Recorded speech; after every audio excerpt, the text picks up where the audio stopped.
Hello everyone. Welcome to our second class of Basic Maths for NEET UG preparation. As promised, today we are going to learn about exponents and power. Exponents and power के बारे में पढ़ेंगे, एक basic level से advance level की understanding develop करेंगे ताकि हमारे नीट एग्जाम में जिन क्वेश्चंस में ये कॉन्सेप्ट्स एप्लीकेबल हैं वहाँ पे हम इनको आसानी से लगा सकें। तो आइए स्टार्ट करते हैं exponents and power. Exponents and power को समझने के लिए हमें दो टर्म को समझना पड़ेगा। पहले फर्स्ट टर्म है बेस हमारे पास, दूसरा टर्म है एक्सपोनेंट या power. What is base? Let's start. First term क्या है हमारे पास? Base.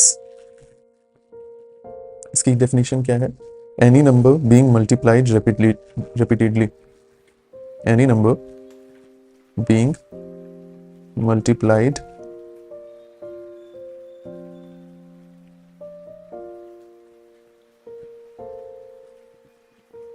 repeatedly, any number being multiplied repeatedly। Second definition क्या है? एक्सपोनेंट या पावर। एक्सपोनेंट या पावर आपस में इंटरचेंजेबल हैं, एक ही चीज की मीनिंग है ये। इसकी डेफिनेशन क्या है? It is the number which indicates how many times the base is being multiplied.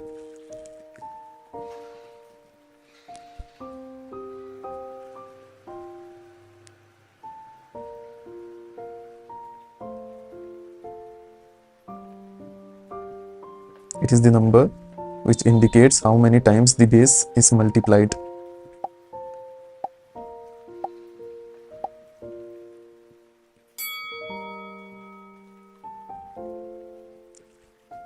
इसको मैं समझाता हूं आपको। फॉर एग्जाम्पल लेके समझाते हैं। एक यहाँ पे 2 to the power 3, यहाँ पे दो टर्म है हमारे पास, दो नंबर है हमारे पास, एक बेस है दूसरा एक्सपोनेंट या पावर है। 2 to the power 3 में बेस क्या है हमारे पास? 2। कैसे? Base is any number which is being multiplied repeatedly. यहाँ पे 2 हमारे पास ऐसा नंबर है जो कि बार बार खुद से मल्टीप्लाई हो रहा है। यहाँ पे डेफिनेशन में हम ऐड कर लेते हैं बाई इटसेल्फ। ऐसा नंबर जो खुद से बार बार मल्टीप्लाई हो उसको हम लोग बेस कहते हैं, और कितनी बार मल्टीप्लाई हो उसको हम लोग पावर कहते हैं।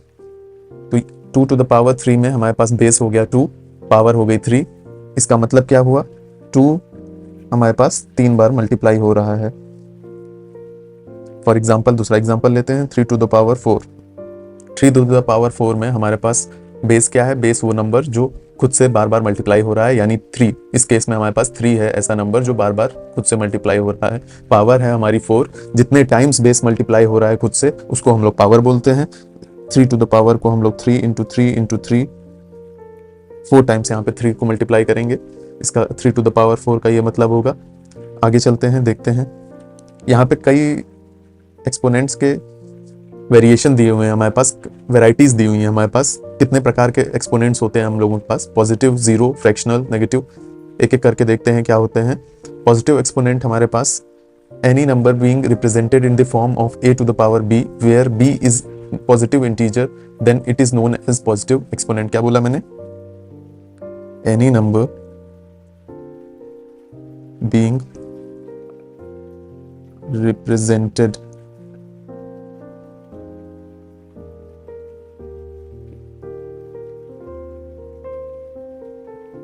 in the form of a to the power b where b is a positive integer। a to the power b में हमारे पास एक इसको सिग्निफाई कर रहा है, a हमारा बेस है, b जो है वो हमारी पावर है। b को पॉजिटिव इंटीजर होना चाहिए ताकि हम उसको पॉजिटिव एक्सपोनेंट के कैटेगरी में डाल सकें। फॉर एग्जांपल के लिए यहाँ पे देखता हूँ, पीछे ही मैंने जो एग्जांपल दिया था 2 to the power 3, वो हमारा एक पॉजिटिव एक्सपोनेंट है। कैसे? इसमें बेस है 2, पावर है 3 जो कि है एक पॉजिटिव इंटीजर है, तो हमारा ये 2 to the power 3 एक पॉजिटिव एक्सपोनेंट्स की कैटेगरी में आएगा। एक और एग्जांपल ले सकते हैं, 6 to the power 4। Anything which has power as a positive integer वो हमारा पॉजिटिव एक्सपोनेंट हो जाएगा। दूसरा टाइप यहाँ पे है हम लोगों के पास जीरो एक्सपोनेंट। इसको हम लोग कैसे रिप्रेजेंट करते हैं? a to the power b where b is equals to 0, यानी any base to the power 0 is categorized under zero exponent। लिख के बताता हूं।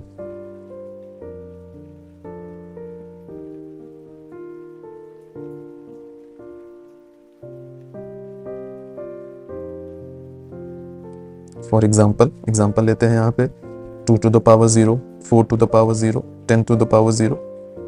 Any base to the power 0 is categorized under zero exponents. Third type है हम लोगों के पास fractional exponent. Fractional exponent वो एक्सपोनेंट है जिनकी पावर फ्रैक्शंस में होती है, एक होल नंबर नहीं है पावर में, यहाँ पे फ्रैक्शन में एक पावर है। इसको कैसे लिखेंगे हम लोग? Any base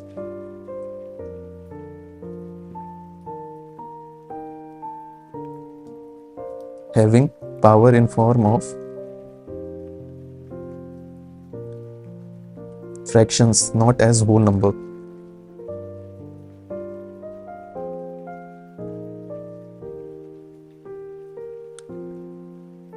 Are categorized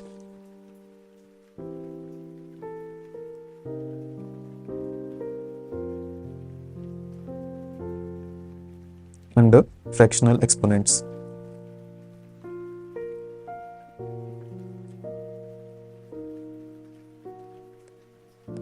example के लिए हम देखते हैं हमारे पास एनी नंबर, उसकी पावर होनी चाहिए फ्रैक्शन में, होल नंबर में पावर नहीं होनी चाहिए। एग्जाम्पल के लिए हम यहाँ पे ले सकते हैं 2 to the power 3/4।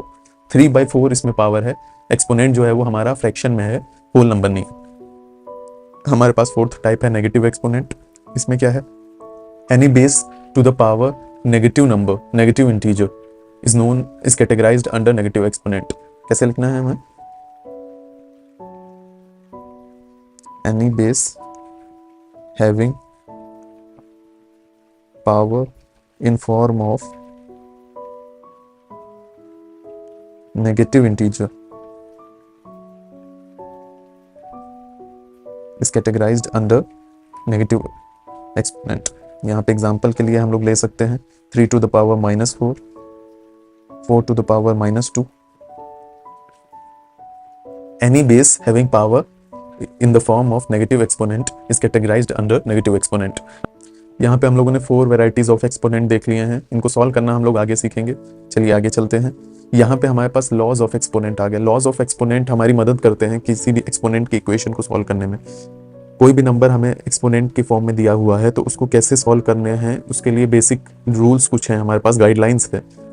हम लोगों ने पीछे देखा कि जीरो एक्सपोनेंट किसे कहते हैं? Any number having power 0 is categorised under zero exponent. अब उसका हम लोग उस एक्सपोनेंट को सॉल्व करना है, उसका लॉ जो है वो हमारे पास जीरो एक्सपोनेंट लॉ है। फॉर एग्जांपल हमारे पास अगर 2 to the power 0 दिया हुआ है तो इसका आंसर क्या होगा? ये हमें जीरो एक्सपोनेंट लॉ बताता है। उसके according anything having power 0 comes out, the answer comes out of that exponent is 1. में हम सेंटेंस लिख देते हैं एनीथिंग हैविंग पावर 0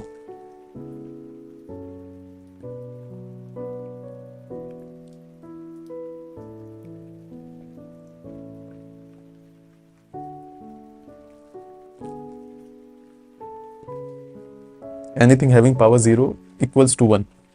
किसी भी नंबर की पावर जब 0 हो जाती है तो उसकी वैल्यू हमारे पास 1 आ जाती है, जीरो एक्सपोनेंट के लॉ के अकॉर्डिंग। सेकंड हमारा लॉ क्या है? Identity unit exponent law. ये हमारा ऐसे नंबर पे एप्लीकेबल है जिनकी पावर में 1 दिया होता है, यूनिट नंबर दिया होता है। Anything having power 1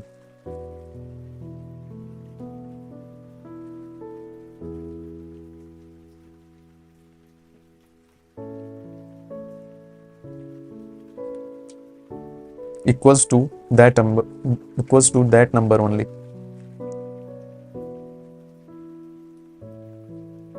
for example हमारे पास दिया हुआ है 2 to the power 1 will be equal to 2 only. किसी भी नंबर की पावर जब 1 होती है तो हमारे पास उस नंबर की वैल्यू उसी नंबर के बराबर में हो जाती है, उसी नंबर के बराबर में हो जाती है। एक और एग्जाम्पल लेते हैं 10 to the power 1 is equals to 10 only. Third law हमारा एप्लीकेबल है, product of power laws applicable है ऐसी इक्वेशन में जिसमें बेस तो सेम हो बट पावर डिफरेंट हो। दो नंबर ऐसे जिनके बेस सेम है, पावर डिफरेंट है, दोनों का मल्टीप्लिकेशन हो रहा है, तो उसे कैसे सॉल्व करेंगे? फॉर एग्जांपल हम जनरल इक्वेशन ले रहे हैं a to the power b into a to the power c। इस लॉ के अकॉर्डिंग इसको जब हम सॉल्व करेंगे तो हमारे पास आएगा a to the power b plus c। आगे है हमारे पास power of product law. Fourth law है हमारे पास पावर ऑफ प्रोडक्ट लॉ। ये कहाँ एप्लीकेबल है? ऐसे टर्म्स पे एप्लीकेबल है जहाँ पे पावर सेम है, बेस डिफरेंट है, तो हमें ये लॉ लगाना है। कैसे लगाना है देखते हैं। a to the power b into b to the B तो हम ले चुके हैं, C to the power B. यहाँ पे बेस हमारे पास डिफरेंट है, पावर सेम है, तो यहाँ पे लॉ ये एप्लीकेबल होगा। ऐसे में A into C to the power whole power B, A into C की होल पावर बी हो जाती है। ऐसे में फॉर एग्जाम्पल देके मैं बताता हूँ आपको, 2 to the power 3 into 3 to the power 3। यहाँ पे बेस डिफरेंट है, पावर सेम है, इसको कैसे सॉल्व करते हैं, 2 into 3 to the power whole 3। कैसे सॉल्व होगा ये, 6 इंटू 6 की पावर 3, हमारे पास आंसर आ जाएगा। ऐसे दो टर्म जिनकी पावर सेम है, बेस डिफरेंट है, उन दोनों का अगर मल्टीप्लाई हो रहा है तो बेस का मल्टीप्लाई कर देंगे पहले, और उनकी होल पावर, सेम पावर जो थी दोनों टर्म की, वही उनकी इंडिविजुअल पावर हो जाएगी। आगे है हमारे पास fifth law, quotient of power law, same base. ये कहाँ एप्लीकेबल है, फ्रैक्शंस की पावर में एप्लीकेबल है। फॉर एग्जांपल मैं आपको बताता हूँ, a to the power b by a to the power c। यहाँ पे फ्रैक्शन है हमारे पास a बाई a, इन दोनों की पावर दी हुई है b, एक टर्म की पावर है b, डिनोमिनेटर टर्म की पावर है c। ऐसे में हम लोगों के पास इसका सॉल्यूशन क्या होगा, a to the power b minus c। Example लेके मैं आपको बताता हूँ, 2 to the power 3 by 3 to the power 3, sorry यहाँ बेस हमको सेम रखना था, 2 टू द पावर 2। तो इसका आंसर क्या होगा, कैसे सॉल्व होगा, ये बेस हमारा सेम रहेगा आंसर का, इसमें 3 माइनस 2 हो जाएगा। थर्ड लॉ में आपको याद होगा मल्टीप्लिकेशन हो रहा था तो हम लोग पावर का सम कर रहे थे। यहाँ पे फिफ्थ लॉ में डिवीजन है, फ्रैक्शन है हमारे पास, तो यहाँ पे पावर सब्ट्रैक्शन में जा रही है आंसर निकालने के लिए। सिक्स्थ लॉ देखते हैं, पावर ऑफ क्वोशिएंट लॉ। यहाँ पे फ्रैक्शन की पावर अगर हमारे पास दी होती है तो उसमें न्यूमरेटर एंड डिनोमिनेटर की पावर वही होती जाती है जो फ्रैक्शन की पावर थी। For example a by p की पावर दी हुई है c, तो इसको सॉल्व कैसे करेंगे, a to the power c हो जाएगा divided by b to the power c हो जाएगा, सिंपली। आगे देखते हैं हम लोग, नेक्स्ट लॉ है seventh law, power of power law. For example अगर हमारे पास ऐसा टर्म दिया हुआ है जिसमें एक नहीं दो पावर दी हुई है, दो पावर कैसे, एग्जांपल के लिए मैं आपको दिखाता हूँ, a to the power b इस होल टर्म की पावर c। अगर ऐसा कुछ हमारे पास दिया हुआ है नंबर फॉर्म में, एग्जांपल मैं दिखाता हूँ, 2 टू द पावर 2 इसकी होल टर्म की पावर 3। तो इसको सॉल्व करने के लिए हम कैसे करेंगे, यहाँ पे पावर का हम लोग मल्टीप्लाई करके आंसर निकालेंगे। यहाँ पे सम नहीं करना है, सब्ट्रैक्शन नहीं करना है, मल्टीप्लाई होगा पावर। अगर बेस सेम है और दो पावर दी हुई है तो आंसर की पावर निकालने के लिए हम लोग उन दोनों पावर का मल्टीप्लिकेशन कर देते हैं। यहाँ पे आंसर आएगा 2 टू द पावर 6। आगे है हमारे पास eighth law, negative exponent law. ये कहाँ एप्लीकेबल है, ऐसे टर्म पे एप्लीकेबल है जहाँ पे बेस की पावर हमको नेगेटिव दी हुई है, पावर जो है वो हमारी नेगेटिव में है, तो उसको सॉल्व कैसे करेंगे। फॉर एग्जांपल हमारे पास a to the power minus b दिया हुआ है, तो इसको सॉल्व कैसे करेंगे। नेगेटिव चीजें हम लोगों को नहीं पसंद है, आपको ऐसे याद रखना है, नेगेटिव चीजें हम लोगों को नहीं पसंद है, उसको हम लोग उल्टा कर देंगे, उल्टा कर देंगे यानी रेसिप्रोकल कर देंगे। ये यहाँ पे इस समय फ्रैक्शन में न्यूमरेटर में, इसको डिनोमिनेटर में भेज देंगे और पॉजिटिव बना देंगे। क्या आंसर हो जाएगा, 1 by a to the power b। कोई भी एक्सपोनेंट अगर हमें नेगेटिव दिया हुआ है तो उसको नेगेटिव नहीं रखना है, नेगेटिव से हमें दिक्कत है। नेगेटिव को हम लोग पॉजिटिव में कन्वर्ट कर देंगे, कैसे, उसको रेसिप्रोकल करके, उसको उल्टा करके। For example 2 to the power minus 3 अगर हमारे पास दिया हुआ है किसी क्वेश्चन में, तो इसको हम लोग पॉजिटिव करेंगे। पॉजिटिव कैसे, इसकी पावर पॉजिटिव करेंगे, पॉजिटिव कैसे करेंगे, इसको हमें डिनोमिनेटर में भेजना पड़ेगा, 1 बाई 2 टू द पावर 3 रहेगा। अब यहाँ पे हमारे पास नाइन्थ लॉ दिया हुआ है, negative exponent for fractions law. यहाँ पे एट्थ लॉ में हमारे पास एक ही बेस था, न्यूमरेटर में ही बेस था, डिनोमिनेटर में ओनली 1 था, कुछ कोई टर्म नहीं था। बट अगर फ्रैक्शंस की पावर नेगेटिव हो जाती है तो उसको हम लोग कैसे सॉल्व करेंगे। फॉर एग्जांपल एट्थ वाले केस में a to the power minus B था, यहाँ पे a by C to the power minus B अगर है तो इसको कैसे सॉल्व करेंगे। नेगेटिव चीजें हमें बिल्कुल नहीं पसंद है, हमें क्या करना है, इसको पॉजिटिव में कन्वर्ट करना है। पॉजिटिव में कन्वर्ट करने के लिए हमें इसे रेसिप्रोकल करना पड़ेगा। इसका रेसिप्रोकल, किसी भी फ्रैक्शन का रेसिप्रोकल करना यानी न्यूमरेटर को डिनोमिनेटर में भेज देना और डिनोमिनेटर को न्यूमरेटर में भेज देना। कैसे होगा इसको सॉल्यूशन, c बाई a हो जाएगा ये, एंड इसकी पावर b हो जाएगी। इंडिविजुअल्स की पावर के फॉर्म में लिखें तो c to the power b by a to the power b। Number के फॉर्म में यहाँ पे एग्जांपल यदि हम लोग लें 2 by 3 to the power minus 4 अगर दिया हुआ है हमें, तो इसका सोल्यूशन करने पे हमारे पास आएगा 3 by 2 to the power 4। Negative power थी, इसको हम लोगों ने पॉजिटिव में कन्वर्ट किया। कैसे किया, न्यूमरेटर को डिनोमिनेटर में भेज दिया और डिनोमिनेटर को न्यूमरेटर में भेज दिया, पावर का साइन कन्वर्ट हो गया। आगे चलते हैं, आगे हमारे पास दूसरा क्वेश्चन दिया हुआ है, इसको सिंप्लीफाई करना है। क्या दिया हुआ है question, 3 to the power 2 into 3 to the power minus 5 इस होल ब्रैकेट की पावर 2। पहले हम यहाँ पे बॉडमास के रूल के अकॉर्डिंग ब्रैकेट के अंदर की टर्म्स को सॉल्व करेंगे। 3 टू द पावर 2 है इंटू 3 टू द पावर -5 है। इसको कैसे सॉल्व करेंगे? प्रोडक्ट और पावर लॉस के अकॉर्डिंग। अगर बेस हमारा सेम है और पावर डिफरेंट है तो आंसर की पावर निकालने के लिए हम लोग पावर का सम कर देते थे। तो इसको सॉल्व करेंगे। 3 टू द पावर 2 प्लस -5 हमारे पास हो जाएगा।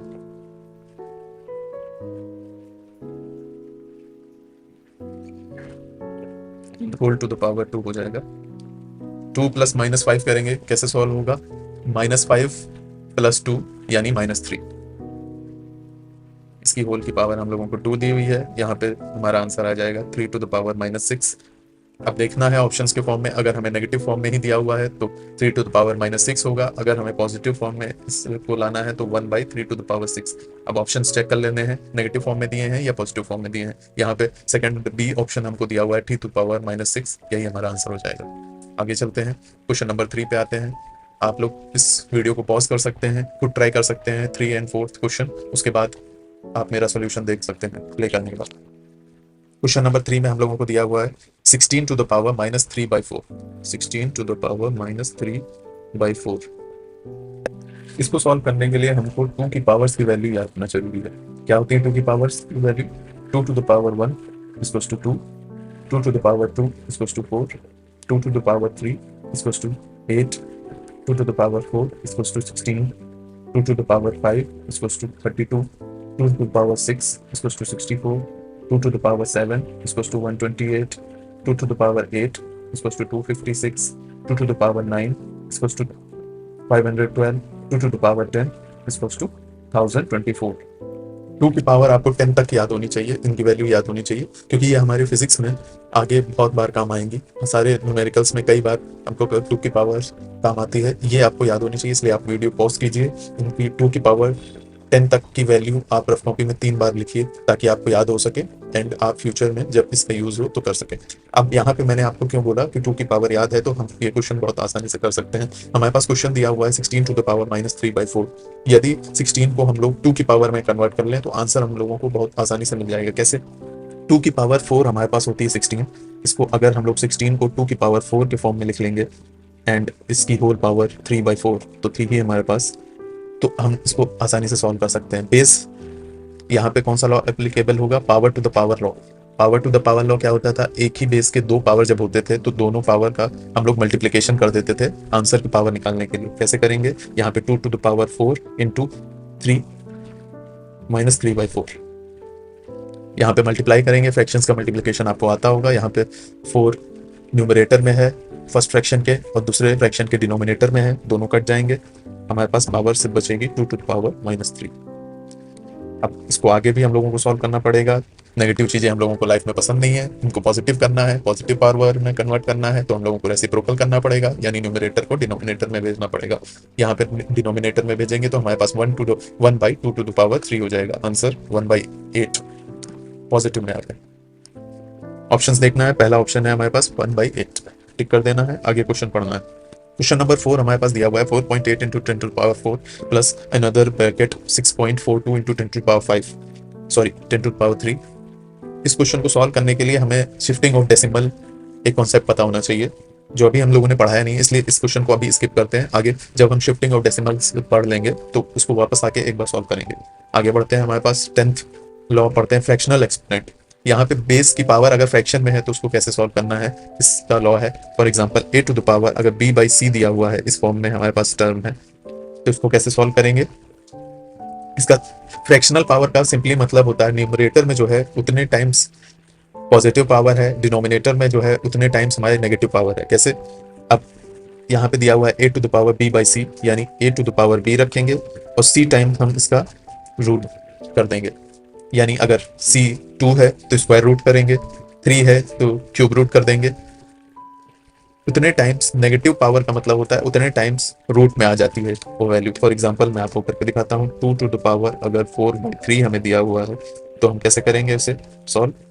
इसका मतलब हुआ हमें 2 टू द पावर 4 का क्यूब रूट करना है फॉर आवर आंसर सिंपली। आगे हमारे पास दिया हुआ है डिस्ट्रीब्यूटिव प्रॉपर्टी एक्सटेंशन। ये कहाँ एप्लीकेबल होता है? अगर कोई ब्रैकेट की पावर हमें दी है, for example A into B की पावर सी दी हुई है, तो इसको कैसे सॉल्व करेंगे? ए की power C into B to the power C. ये हमारा मल्टीप्लिकेशन एंड डिवीजन में एप्लीकेबल है, बट ये एडिशन एंड सब्ट्रैक्शन में एप्लीकेबल नहीं होता। कैसे होता है मैं आपको करके दिखाता हूँ। यदि ब्रैकेट के अंदर A plus B to the power C दिया हुआ है, इसका मतलब हम इसको A to the power C plus B to the power C नहीं लिख सकते।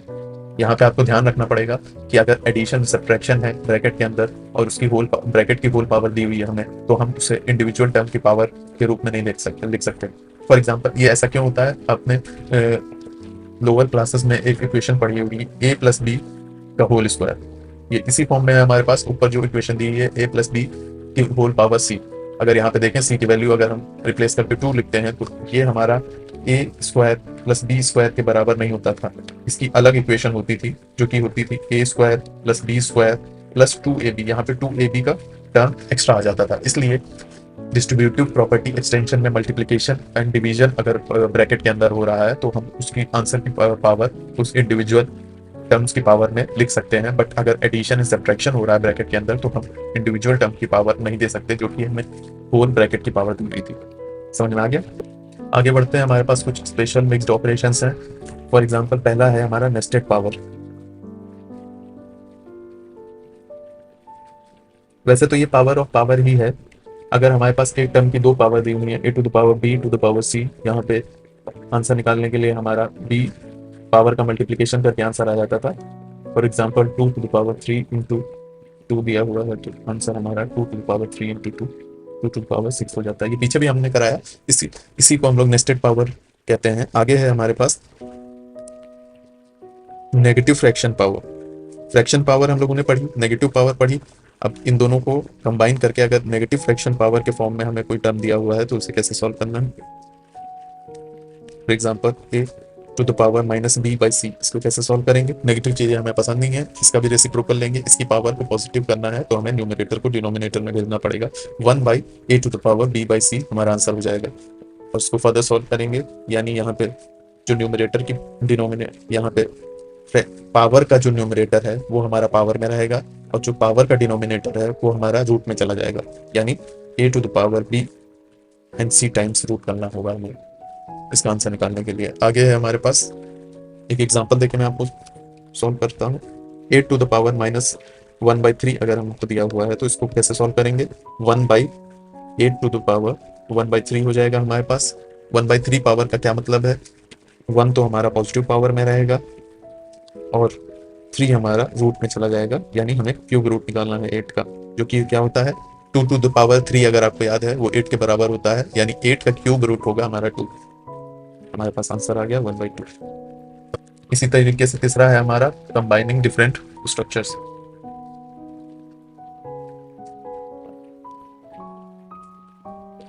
क्या है कंबाइनिंग डिफरेंट स्ट्रक्चर्स?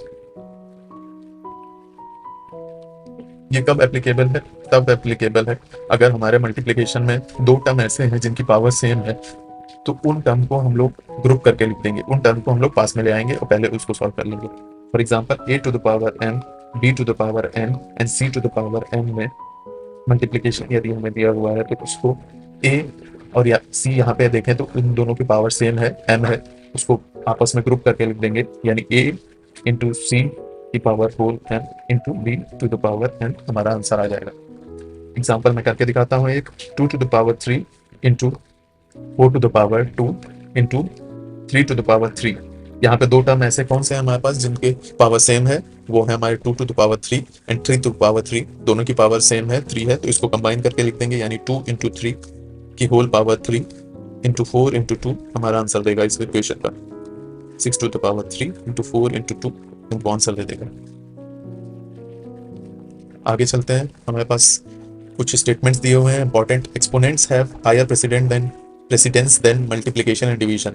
आप लोगों ने बॉर्डमास का रूल पढ़ा होगा। पहले हम लोग ब्रैकेट सॉल्व करते हैं, फिर division, multiplication, addition and subtraction करते हैं। तो इसमें एक्सपोनेंट्स कब हमें सॉल्व करना है, तो इसमें इसका रूल दिया हुआ है exponents have higher precedence than multiplication and division. Division and multiplication के पहले हम लोगों को एक्सपोनेंट्स को सॉल्व करना होता है। फॉर एग्जांपल अगर हमारे पास कोई इक्वेशन दी हुई है 2 इंटू 5 टू द पावर 2, यहाँ पे मल्टीप्लिकेशन भी है, एक्सपोनेंट वाले टर्म भी हैं, तो पहले हमने क्या सॉल्व करना है? मल्टीप्लिकेशन एंड डिवीजन के पहले प्रेसिडेंस आता है एक्सपोनेंट्स का, यानी एक्सपोनेंट वाला टर्म हमें पहले सॉल्व कर लेना है, देन मल्टीप्लिकेशन करना है। 2 इंटू 5 टू द पावर 2 है, यहाँ पे 5 का स्क्वायर क्या होता है हमारे पास 25 होता है। इसको पहले सॉल्व कर लेंगे, 5 का स्क्वायर हम लोगों ने जब सॉल्व कर लिया है तब उन दोनों टर्म को मल्टीप्लाई कर सकते हैं, हमारे पास आंसर आ गया 50। आगे स्टेटमेंट दिया हुआ है, if base is same both side then power will also be same. अगर हमारा LHS right hand side and left hand side equation में दोनों की पावर दोनों का बेस अगर सेम है, left hand side and right hand side, then power need also be same, power को भी सेम होना पड़ेगा। फॉर एग्जांपल अगर हमारे पास 2 to the power 3 and 2 to the power x दिया हुआ है, तो यहाँ पे x की वैल्यू क्या होगी, दोनों का तरफ right hand side left hand side दोनों ही तरफ बेस हमारा 2 है, यानी सेम है बेस, तो पावर भी सेम होनी पड़ेगी, यानी x की वैल्यू हमको 3 ही होनी पड़ेगी। यहाँ पे क्वेश्चन भी दिया हुआ है, इसको सॉल्व करेंगे, थोड़ा कॉन्सेप्चुअल अंडरस्टैंडिंग हमारी बढ़ेगी। क्या क्वेश्चन दिया हुआ है, यहाँ पे x की वैल्यू निकालनी है, सॉल्व फॉर x। इक्वेशन क्या दी हुई है, 5 to the power 2x minus 1 and left hand side है हमारा, राइट हैंड साइड है हमारा 125 इंटू 5 की पावर -3। तो पहले तो हम लोग बेस सेम करना है, दोनों तरफ अगर बेस सेम हो जाएगा तभी हम पावर को सेम कर सकते हैं। और x की वैल्यू हमें निकालनी है, x क्योंकि टर्म हमें पावर में दिया हुआ है, तो दोनों तरफ का बेस पहले सेम करना पड़ेगा। यहाँ पे 125 अगर देखा जाए तो 5 का क्यूब होता है, 5 का स्क्वायर होता है 25 एंड क्यूब होता है 125। तो यहाँ पे हम लोग 5 के टर्म में लिख लेंगे 5 to the power 3 into 5 to the power -3। अब आपको याद होगा when base are same and multiplication हमें दिया हुआ है ऐसे टर्म का जिनका बेस सेम है, पावर डिफरेंट है, तो पावर का सम कर देते थे हम आंसर की पावर निकालने के लिए। यहाँ पे बेस हमारा सेम रहेगा, पावर का सम हो जाएगा 3 प्लस -3, यानी 3 प्लस -3 कर देंगे, क्या हो जाएगा हमारे पास 0। हमारे पास इक्वेशन क्या आ गई, 5 to the power 2x minus 1 is equals to 5 to the power 0। This implies, अब हमारे पास बेस सेम हो गया है, लेफ्ट हैंड साइड भी राइट हैंड साइड भी, दोनों साइड 5 हो गया है, पावर डिफरेंट है, पावर की इक्वेशन भी सेम हो जाएगी, क्योंकि बेस हमारा सेम है इसलिए पावर सेम होना पड़ेगा। हम लोगों ने लॉ भी पढ़ा, 2x माइनस 1 की वैल्यू हो जाएगी 0। इस इक्वेशन को सॉल्व करेंगे, 2x माइनस 1 को इस साइड भेजेंगे तो +1 हो जाएगा और हमारे x की वैल्यू आ जाएगी 1/2। आसानी से सॉल्व हो गया। आगे देखते हैं हम लोग, effect of power on shifting decimal. पहले एक क्वेश्चन आ गया था जिसमें शिफ्टिंग ऑफ डेसिमल के कॉन्सेप्ट की एप्लीकेशन था, इसलिए हम लोगों ने उस क्वेश्चन को स्किप कर दिया था उस वक्त के लिए। अभी हम लोग ये कॉन्सेप्ट पढ़ लेते हैं, फिर जाके उस क्वेश्चन को भी सॉल्व कर लेंगे। Effect of power with shifting decimal, इसमें हम लोगों को जर्नल रूल याद क्या रखना है। जर्नल रूल क्या है,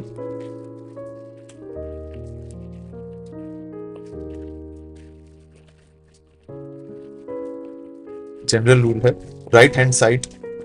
राइट साइड अगर पावर शिफ्ट डेसिमल शिफ्ट हो रहा है देन हमारी पावर डिक्रीज होगी। अगर लेफ्ट हैंड साइड हमारा डेसिमल शिफ्ट हो रहा है इसका मतलब होगा पावर इंक्रीजेस। ये जनरल रूल है हमारे पास, ये हमें हमेशा याद होना चाहिए।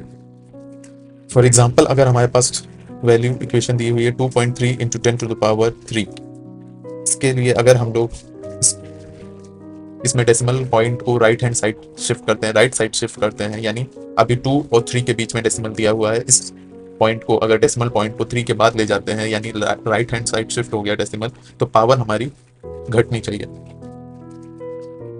2.3 equals to 10, 2.3 into 10 to power 3 equals to 223 into 10 to power 2। ये दोनों टर्म हमारे left hand side and right hand side के बराबर हैं। अगर हम लोगों ने इस रूल को सही से फॉलो किया है कि right hand side decimal shift होने पे पावर कम हो जाती है, left hand side decimal shift होने पे पावर बढ़ जाती हो। एक और एग्जांपल यहाँ पे देखते हैं, 0.24 into 10 to the power 4 is equals to, यहाँ पे अगर हम लोग लेफ्ट हैंड साइड डेसिमल को शिफ्ट करते हैं, यहाँ पे अभी 0.20 और पॉइंट के बाद 2 आ रहा है, यहाँ पे अगर left hand side decimal point को शिफ्ट करते हैं तो 0.024 अगर लिखते हैं तो 10 की पावर हमारी क्या होगी, बढ़ जाएगी, क्योंकि हमारा डेसिमल पॉइंट लेफ्ट में शिफ्ट हुआ था इसलिए हमारे 10 की पावर बढ़ गई इस केस में। इसमें हो क्या रहा है, राइट हैंड साइड शिफ्ट करने पे हमारा जो नंबर होता है, टर्म का जो नंबर होता है उसकी वैल्यू बढ़ जाती है। फॉर एग्जांपल हमने जब देखा था 2.3 into 10 to the power 3 equals to 23, हमने इसमें राइट हैंड साइड डेसिमल को शिफ्ट किया था, जिसकी वजह से 2.3 23 में कन्वर्ट हो गया था, यानी नंबर की वैल्यू बढ़ गई थी, तो जो हमारा 10 की पावर थी वो डिक्रीज हो गई थी। यहाँ पे हम एक और जनरल रूल लिख सकते हैं, राइट हैंड साइड जाने पे राइट साइड डेसिमल शिफ्ट होने पे number increases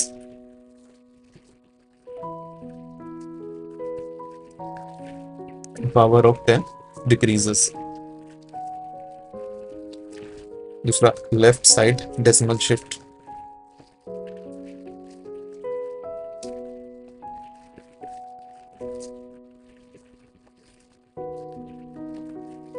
left side decimal shift होने पे नंबर तो हमारा कम होगा, नंबर की value decreases, power of 10 increases. Second example में आपको याद होगा, लेफ्ट हैंड साइड हमारा डेसिमल पॉइंट शिफ्ट हुआ था 0.24 into 10 to power 4 equals to, left hand side हमने डेसिमल शिफ्ट किया यानी 0.024। 0.24 जो है वो 0.024 से बड़ा है, यानी हमारा नंबर की वैल्यू कम हो गई है, तो इसमें पावर ऑफ 10 इंक्रीज हुआ है, 10 टू द पावर 4 से 10 टू द पावर 5 हो गया। ये जनरल रूल अगर आपको याद है तो आप आसानी से शिफ्टिंग ऑफ डेसिमल कर सकते हैं। आगे हमको 5 क्वेश्चन दिए हुए हैं, इसको सॉल्व करते हैं, शिफ्टिंग और डेसिमल करते हैं, ताकि हम सब्जेक्ट अंडरस्टैंडिंग डेवलप हो हमारी। पहला क्या दिया हुआ है, 4.5 into 10 to power x equals to 45 into 10 to power 3। यहाँ पे हम लोगों को ध्यान देना है decimal left hand side shift हुआ है या राइट हैंड साइड शिफ्ट हुआ है। तो आप देख सकते हैं 4.5 जो है 45 में कन्वर्ट हो गया, यानी डेसिमल जो है हमारा राइट हैंड साइड शिफ्ट हुआ है। 0.54 के 4 और 5 के बीच में पहले डेसिमल था, अब 4 और 5 के बाद डेसिमल है, तो यहाँ पे राइट हैंड साइड शिफ्ट हुआ है, यानी पावर जो है हमारी वो कम हो गई होगी। तो पहले क्या रही होगी power, 4.5 into 10 to the power x to 45 into 10 to the power 3। लिखा जाएगा decimal right shift power decreases, यानी पावर अब कम हो गई होगी सेकंड उसमें। पहले क्या रही होगी, पहले ज्यादा रही होगी तभी कम होगी, यानी 3 से 1 नंबर ज्यादा होगी, यानी x की वैल्यू यहाँ पे आ जाएगी हमारे पास 4। दूसरा क्वेश्चन है 0.72 into 10 to the power y equals to 0.2 into 10 to the power 5। यहाँ पे y की वैल्यू हम लोगों को पूछा गया है। यहाँ पे ध्यान से देखा जाए तो 0.72 में डेसिमल शिफ्ट हुआ है लेफ्ट हैंड साइड, सॉरी इसमें भी राइट हैंड साइड शिफ्ट हुआ है। 0.72 जो है वो 7.2 में कन्वर्ट हो गया है, यानी नंबर बढ़ा है, डेसिमल राइट साइड शिफ्ट हुआ है, तो पावर हमारी कम हुई होगी। पहले क्या रही होगी, पहले ज्यादा रही होगी, तो 10 टू द पावर 5 अब कम हो गई है, यानी 5 से बड़ा 6। मैं लिख के बता देता हूँ, decimal right shift number increases, power decreases. Power decrease हुई है, पहले 6 रही होगी इसलिए अब 5 हो गई। थर्ड में हमें दिया हुआ है k into 10 to the power 2 equals to 5.6 into 10 to the power 3। यहाँ पे टर्म k की वैल्यू हमें पता करनी है। इसमें देखा जाए तो पावर यहाँ पे बढ़ी हुई है, इसे कैसे सॉल्व करेंगे, इसमें उल्टा कॉन्सेप्ट लगेगा, पावर यहाँ पे बढ़ी हुई है यानी डेसिमल जो है वो हमारा लेफ्ट हैंड साइड शिफ्ट हुआ होगा।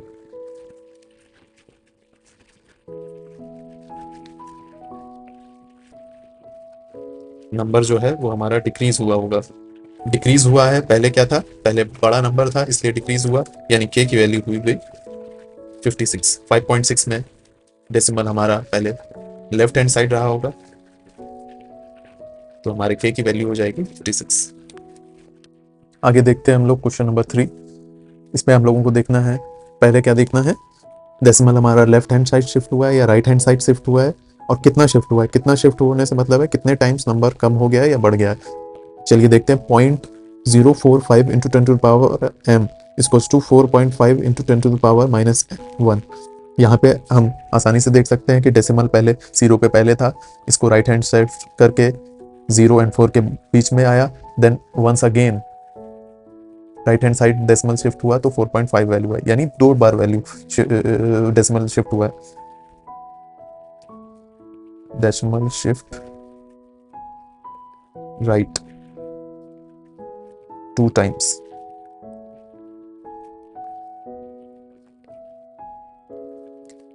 राइट हैंड साइड शिफ्ट होने पे पावर क्या होती है हमारी, कम हो जाती है। पहले क्या पावर रही होगी, पहले पावर ज़्यादा रही होगी और अब पावर कम हो गई है, कम होके -1 हो गई है, यानी हमारा पहले पावर इससे बड़ी रही होगी। कितना रही होगी, 2 + 2 करके हम लोग इसमें ऐड करेंगे पावर, -1 + 2 होता है +1 हमारा, यानी m की पावर आ गई 1, m की वैल्यू आ गई 1। यहाँ पे इक्वेशन क्या रही होगी, पहले 0.045 × 10⁻1, इसमें हम लोगों ने डेसिमल को राइट हैंड साइड शिफ्ट किया, 2 टाइम्स किया, यहाँ पे 2 पावर कम हो गई, 1 में से -2 करेंगे तो आ गया -1। मैंने पहले की इक्वेशन लिख के भी दिखा दिया आपको फॉर योर अंडरस्टैंडिंग। यहाँ पे 5th क्वेश्चन देखते हैं, 6.3 × 10⁻A = 630 × 10⁻B। यहाँ पे इस इक्वेशन में हमें a - b निकालना है, यानी 2 वेरिएबल की वैल्यू पहले निकालनी है, फिर उसको माइनस करके हमें आंसर देना है। देखते हैं इक्वेशन क्या है, 6.3 × 10⁻A = 630 × 10⁻B। यहाँ पे डेसिमल हमारा किस साइड शिफ्ट हो रहा है, डेसिमल शिफ्ट हो रहा है राइट हैंड साइड। कितनी बार हो रहा है, 2 time, power decrease by 2।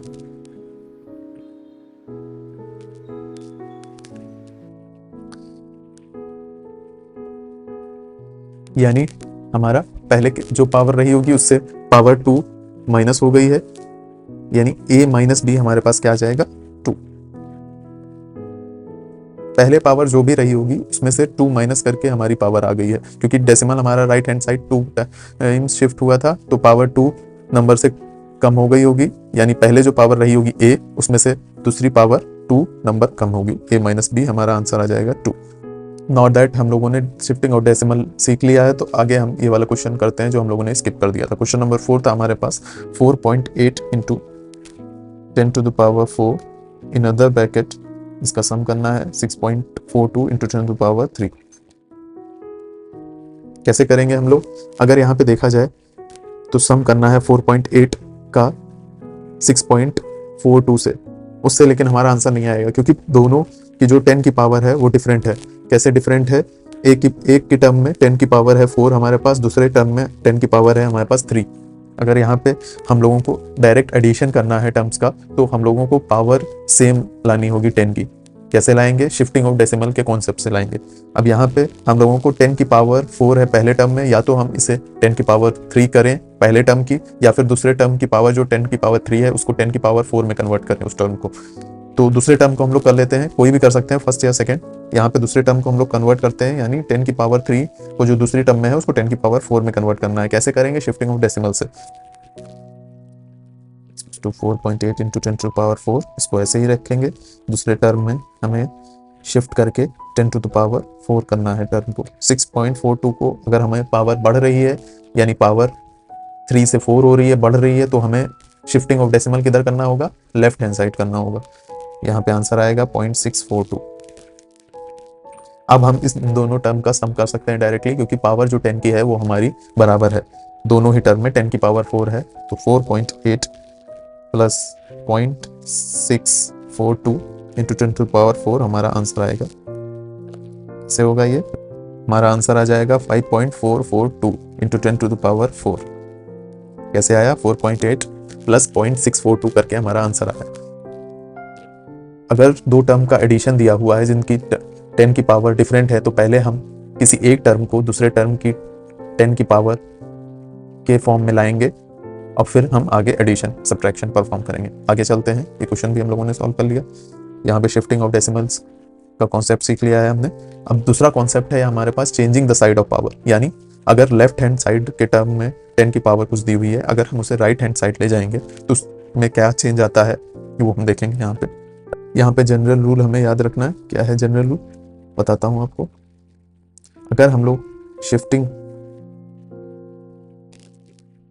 From multiplication, अगर एक साइड पे पावर की मल्टीप्लिकेशन दी हुई है हमें और उस टर्म को हम लोग दूसरी साइड ले जा रहे हैं, तो पावर कैसे कन्वर्ट होती है, पावर का साइन जो है वो चेंज हो जाता है।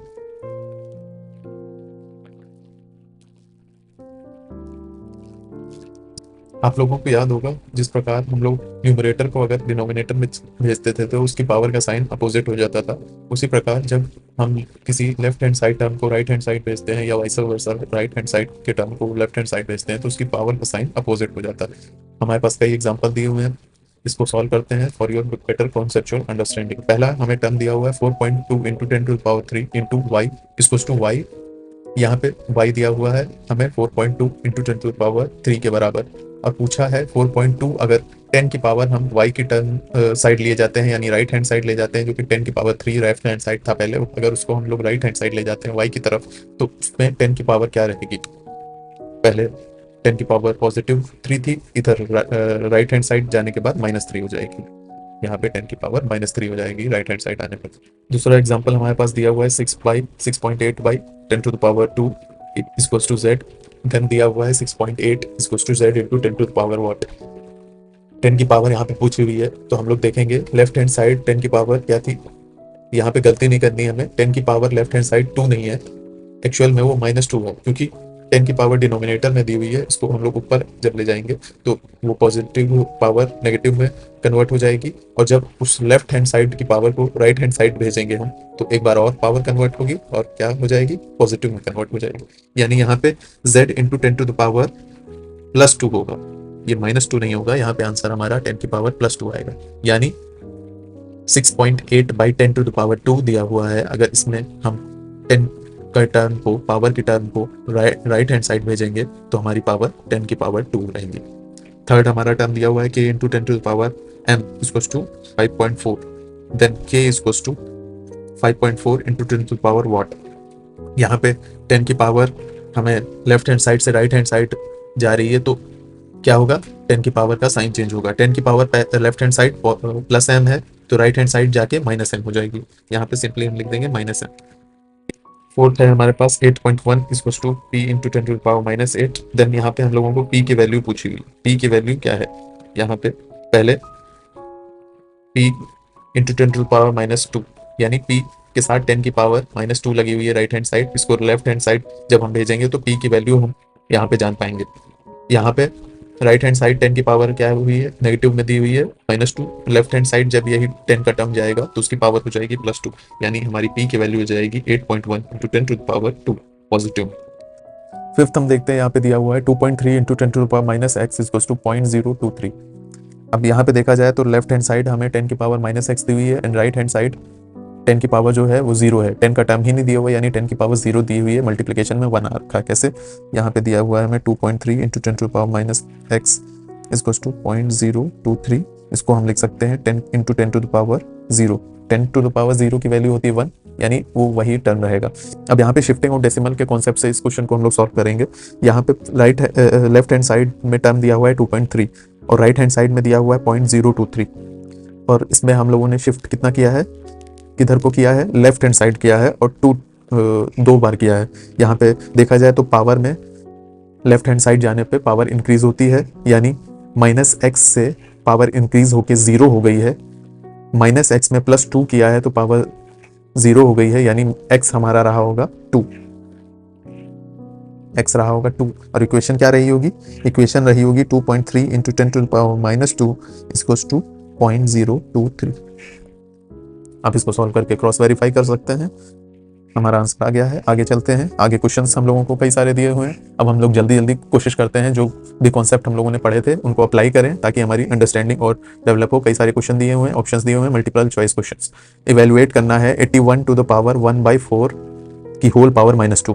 पहले हम लोगों को नेस्टेड पावर के कॉन्सेप्ट से यहाँ पे क्वेश्चन दिया हुआ है 81 टू द पावर 1/4 की पावर 4 -2। पहले हम लोग ब्रैकेट का टर्म सॉल्व कर लेंगे, उसके बाद बाहर की पावर सॉल्व करेंगे। अगर हम लोगों को याद है, आपको याद है 3 की पावर यहाँ पे कन्वर्ट करना है हमें। 3 की पावर स्क्वायर, 3 का स्क्वायर होता था 3 की पावर 2 यानी 9, 3 की पावर 3 होती थी हम लोगों के पास 27, एंड 3 की पावर 4 होती थी हमारे पास 81। तो 381 को हम लोग 3 की पावर 4 के टर्म में लिख लेंगे, 3 की पावर 4 इंटू 1/4 की होल पावर -2। जब यहाँ पे सॉल्व करेंगे 3 की पावर 4 इंटू 1/4, यहाँ पे 4 और 4 कट जाएगा, अंदर ब्रैकेट के अंदर 3 की पावर 1 बचेगी एंड बाहर -2 बचेगी। अब जब नेस्टेड पावर के कॉन्सेप्ट से, पावर ऑफ पावर के कॉन्सेप्ट से, यहाँ पे जब हम एक ही बेस के 2 पावर दिए होते हैं तो उसको पावर को मल्टीप्लाई करके आंसर के पावर हम लोग निकाल सकते हैं। 3 की पावर 1 इंटू की पावर -2 दिया हुआ है तो हम लोग आंसर कैसे निकालेंगे, 3 की पावर 1 इंटू -2, आंसर हमारा आएगा 3 की पावर -2। अब इसको या तो हम लोग पॉजिटिव फॉर्म में लिख सकते हैं या फिर 3 की पावर -2 लिख सकते हैं, या फिर इसको हम लोग पॉजिटिव फॉर्म में करेंगे तो 1/3 की पावर 2 हो जाएगी। न्यूमरेटर को हम लोगों ने डिनोमिनेटर में भेज दिया तो पावर का साइन अपोजिट हो गया। अब यहाँ पे ऑप्शंस देखते हैं, हमारे पास ऑप्शन दिए हुए हैं 3 की पावर -2। अब यहाँ पे हमें गलती नहीं करनी है, 3 की पावर -2 देखते ही टिक नहीं कर देना है, आगे के ऑप्शंस भी चेक करने हैं क्योंकि हमारे पास आंसर जो है वो 2 फॉर्म में दिया हुआ है, 3 की पावर -2 भी है एंड 1/3 की पावर 2 भी है आंसर। दूसरा तो आंसर नहीं निकल रहा है हमारा। तीसरे पे ध्यान दें, तीसरे ऑप्शन पे, ऑप्शन सी पे 1/3 की पावर 2, ये भी हमारा आंसर है, यानी 2 ऑप्शन हमारे करेक्ट हो रहे हैं एंड डी ऑप्शन में ऐसा ही दिया हुआ है, option A and C both are the option, यानी हमारा आंसर हो जाएगा ऑप्शन डी। आगे देखते हैं हम लोग, क्वेश्चन नंबर 7 दिया है 7.5 इंटू 10 टू द पावर -2 की power whole 2 divided by 2.5 into 10 to the power -2। इसको लिखना कैसे है पहले मैं दिखाता हूँ आपको। 7.5 into 10 to the power -4 whole to the power 2 and divided by, इसको फ्रैक्शन फॉर्म में कन्वर्ट कर लेंगे क्योंकि डिवीजन दिया हुआ है 2.5 इंटू 10 टू द पावर -2। अब न्यूमरेटर को पहले हम लोग सॉल्व कर लेंगे, देन डिनोमिनेटर को, एंड हम आंसर निकाल लेंगे। जब हमें ब्रैकेट की होल पावर दी होती है तो फिर हम उस होल पावर को ईच टर्म की पावर में कन्वर्ट कर देते हैं, यानी हमारा जब हम लोगों ने कॉन्सेप्ट पढ़ा था a into B to the power C, यहाँ पे हमारा आता था a to the power c into B to the power c।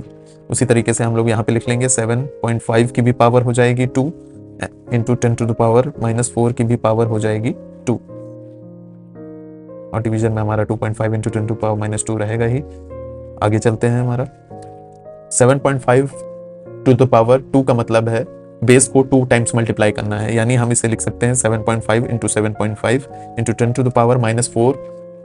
इसको नेस्टेड पावर के कॉन्सेप्ट से सॉल्व करेंगे, पावर ऑफ पावर के कॉन्सेप्ट से सॉल्व करेंगे, यानी 10 टू द पावर -4 की पावर 2 को कैसे सॉल्व करेंगे, 10 to the power -4 into 2, multiplication हो जाएगा पावर का -4 इंटू 2।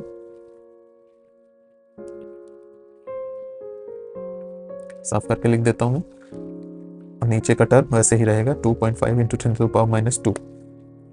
अब यहाँ पे हम लोग देख सकते हैं 7.5 डिवाइड हो रहा है 2.5 से 3 टाइम्स, इसको हम लोग काट लेंगे ताकि हमारा सॉल्यूशन जो है वो कैलकुलेशन आसानी से हो सके। जब भी ऐसा हो, आपको न्यूमरेटर में कई टर्म का पावर दी हुई है, स्क्वायर दिया हुआ है, क्यूब दिया हुआ है, उसको हम लोग एक्सपेंड करके लिख लेंगे, यानी जैसे यहाँ पे 7.5 का स्क्वायर दिया हुआ था न्यूमरेटर में, तो हम लोगों ने 7.5 इंटू 7.5 के फॉर्म में लिख लिया। ऐसा क्यों किया, ताकि हम लोग जो डिनोमिनेटर से है अगर उससे डिविजिबल हो रहा है न्यूमरेटर तो उसको हम लोग डिवाइड कर लें पहले ही, ताकि हमारा मल्टीप्लिकेशन आसान हो सके। अगर हम लोग इसका स्क्वायर निकालते पहले एंड देन 2.5 से डिवाइड करते तो हमारे लिए कैलकुलेशन करना मुश्किल होता। अब यहाँ पे हम लोग 3 इंटू 7.5 हमारे पास बचा and 10 to the power -4 into 2 10 to the power -8 हो गया, एंड नीचे हमारे पास पावर बची 10 टू द पावर -2। 2.5 डिवाइड हो चुका है ऑलरेडी तो हमारे पास बचा नहीं। अब ये 10 टू द पावर -2 जो डिनोमिनेटर में दिया हुआ है उसको हम लोग ऊपर ले आएंगे। उससे पहले हम लोग 7.5 इंटू 3 करते हैं। 7.5 इंटू 2 होगा हमारे पास 15 एंड 7.5 इंटू 3 होगा 22.5 हो गया, एंड 10 की पावर 8 है न्यूमरेटर में। डिनोमिनेटर की पावर जब 10 की पावर ऊपर आएगी तो ये पॉजिटिव 2 हो जाएगी। इसको सॉल्व करके हमारे पास आएगा 22.5 इंटू 10 टू पावर -6। अब इसको हम लोग कन्वर्ट करके कई फॉर्म में लिख सकते हैं, डेसिमल शिफ्ट करके यहाँ पे 2.25 इंटू 10 टू पावर -5 लिख सकते हैं, क्योंकि लेफ्ट हैंड साइड हमने डेसिमल शिफ्ट किया है तो पावर को एक नंबर से बढ़ा दिया है, -6 से -5 कर दिया है। कई फॉर्म में लिख सकते हैं। अब यहाँ पे अगर 0.225 के फॉर्म में लिखना है, यानी एक और डेसिमल शिफ्ट करना है, तो फिर हमें पावर को एक नंबर से और बढ़ाना पड़ेगा, 10 टू द पावर -4 हो जाएगा। यहाँ पे मैं थोड़ा इधर लिख के दिखा देता हूँ आपको। अब इसमें से हमको देखना है कि कौन से फॉर्म में हमको आंसर दिया हुआ है। पहला ऑप्शन दिया हुआ है 2.25 इंटू 10 टू पावर -6, जो कि गलत है, क्योंकि 10 टू पावर -6 के फॉर्म में अगर हमें है तो जो टर्म की वैल्यू होनी चाहिए, नंबर की वैल्यू होनी चाहिए, वो 22.5 होनी चाहिए। ये ऑप्शन गलत है हमारे सामने। दूसरा ऑप्शन है 0.225 इंटू 10 टू पावर -4, यही ऑप्शन हमारे पास दिया हुआ है सही। थर्ड फॉर्म में जिसमें हमने कन्वर्ट करके लिखा था वही हमारे पास आंसर दिया हुआ है। अभी हमको चेक कर लेना है कि कोई दूसरा ऑप्शन भी तो नहीं दिया हुआ है ऐसा फॉर्म में। यहाँ पे ऑप्शन सी जो दिया हुआ है 2.25 इंटू 10 टू पावर -5, यहाँ पे ये दूसरे फॉर्म वाला आंसर दिया हुआ है, सही है ये भी।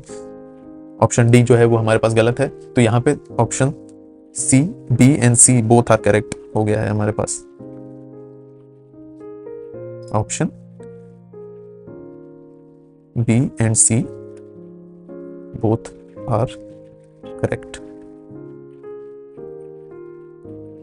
चलिए नेक्स्ट क्वेश्चन देखते हैं, क्वेश्चन नंबर 8। इफ x की power 1/3 equals to 2 and x is greater than 0 then x to the power -2/3 plus x to the power 1/3 की वैल्यू क्या होगी। पहले हमें फर्स्ट दो इक्वेशन दी हुई है, x की power 1/3 equals to 2 and then दूसरी इक्वेशन दी हुई है x to the power -2/3 plus x to the power 1/3। अब पहली इक्वेशन से हम लोग x की पावर निकालेंगे, दूसरी इक्वेशन में पुट कर देंगे, देन हमको आंसर मिल जाएगा। पहली इक्वेशन हम लोग लिखते हैं x की पावर 1/3 इक्वल्स टू 2। अब इसको सॉल्व करने का तरीका क्या होता है, हमारे पास जो पावर डिनोमिनेटर में है उतने टाइम्स हम लोग इस इक्वेशन को पावर में ला देते हैं। यानी अगर डिनोमिनेटर में नंबर 3 दिया हुआ है, यानी हम लोग इन दोनों टर्म्स का क्यूब कर लेंगे तो वो भी इन्हीं के बराबर होगा, इस इक्वेशन के बराबर होगा। For example cubing both sides कैसे करेंगे, दोनों साइड का क्यूब कर लेंगे तो हमारे पास क्या होगा, x टू द पावर 1/3 का क्यूब। लेफ्ट हैंड साइड का क्यूब किया है तो हमें राइट हैंड साइड का भी करना पड़ेगा, 2 टू द पावर 3 यहाँ पे हो गया। अब ऐसा हम लोगों ने क्यों किया, ताकि हमारी x की पावर 1 हो जाए, न्यूमरेटर और डिनोमिनेटर आपस में कट जाए और हमारे x की पावर 1 हो जाए। 1/3 इंटू 3 नेस्टेड पावर के कॉन्सेप्ट से हम पावर सॉल्व करेंगे तो यहाँ पे 1/3 इंटू 3 हमारा कट जाएगा, x की पावर 1 आ जाएगी, 2 की पावर 3 हमें पता ही है 8, यानी x की वैल्यू हमारे पास 8 आ गई। Putting value of x in equation 2।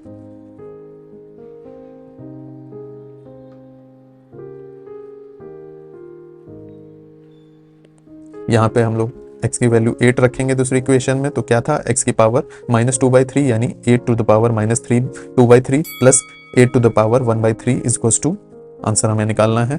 यहाँ पे x 8 की पावर दी हुई है पहले टर्म में -2/3, पहले हम लोग इसका क्या करेंगे, क्यूब रूट कर लेंगे, क्योंकि डिनोमिनेटर में पावर के जो डिनोमिनेटर है वो वैल्यू 3 है तो इसका क्यूब रूट करेंगे। 8 का क्यूब रूट क्या होगा 2, देन न्यूमरेटर की पावर हमारे पास बचेगी -2 और प्लस यहाँ पे सिर्फ सिंपली 8 की पावर 1/3 दिया हुआ है तो इसका क्यूब रूट कर लेंगे, ये हमारे पास 2 आ जाएगा। अब पहले टर्म में 2 की पावर -2 दी हुई है तो इसको पॉजिटिव करना है, नेगेटिव चीज़ें हमें रखनी ही नहीं लाइफ में। -2 को पॉजिटिव करेंगे तो न्यूमरेटर को डिनोमिनेटर में हमें भेजना पड़ेगा। यहाँ पे सॉल्यूशन आ जाएगा 1/4 प्लस 2, हमारा आया 1/4 प्लस 2। इसको कैसे सॉल्व करेंगे, एलसीएम लेके करेंगे, एलसीएम आएगा 4, यहाँ पे 1 प्लस 8, आंसर हमारा 9/4। कौन सा ऑप्शन दिया हुआ है, ऑप्शन नंबर बी, टिक कर देंगे, आगे बढ़ेंगे। क्वेश्चन नंबर 9 हमें दिया हुआ है सॉल्व फॉर x की वैल्यू निकालनी है। इक्वेशन क्या है, 2 to the power x plus 1 into 4 to the power 2x minus 1 equals to 8 to the power 3x। अब इसको कैसे सॉल्व करेंगे, हमें बेस वाले कॉन्सेप्ट लगाना है। If base is same then power needs to be same on both sides, left hand side right hand side. तो हमें दोनों तरफ के बेस को पहले सेम करना है ताकि हम पावर को सेम कर सकें और x की इक्वेशन को सॉल्व कर सकें। यहाँ पे दिया हुआ है 2 to the power x plus 1 into 2 to the power 4 to the power 2x plus, लिख लेते हैं इसको।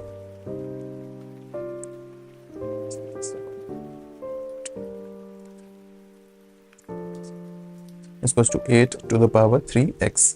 अब हमें बेस सेम करना है, एक तरफ बेस है हमारा 8, दूसरी तरफ दो टर्म है बेस के 2 एंड 4। इन दोनों को मल्टीप्लाई कैसे करेंगे, इन दोनों को मल्टीप्लाई तभी कर सकते हैं जब पावर दोनों की सेम हो, इसलिए हम इसको 8 में कन्वर्ट नहीं कर सकते।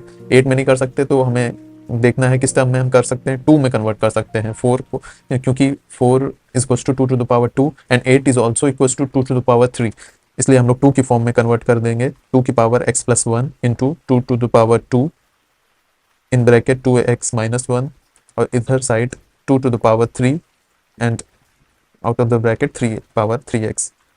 इसको सॉल्व करके लिखेंगे 2 to the power x plus 1, इधर 2 की power 2 in bracket 2x minus 1 को सॉल्व कर लेंगे तो हमारा आएगा 2 to the power 4x minus 2।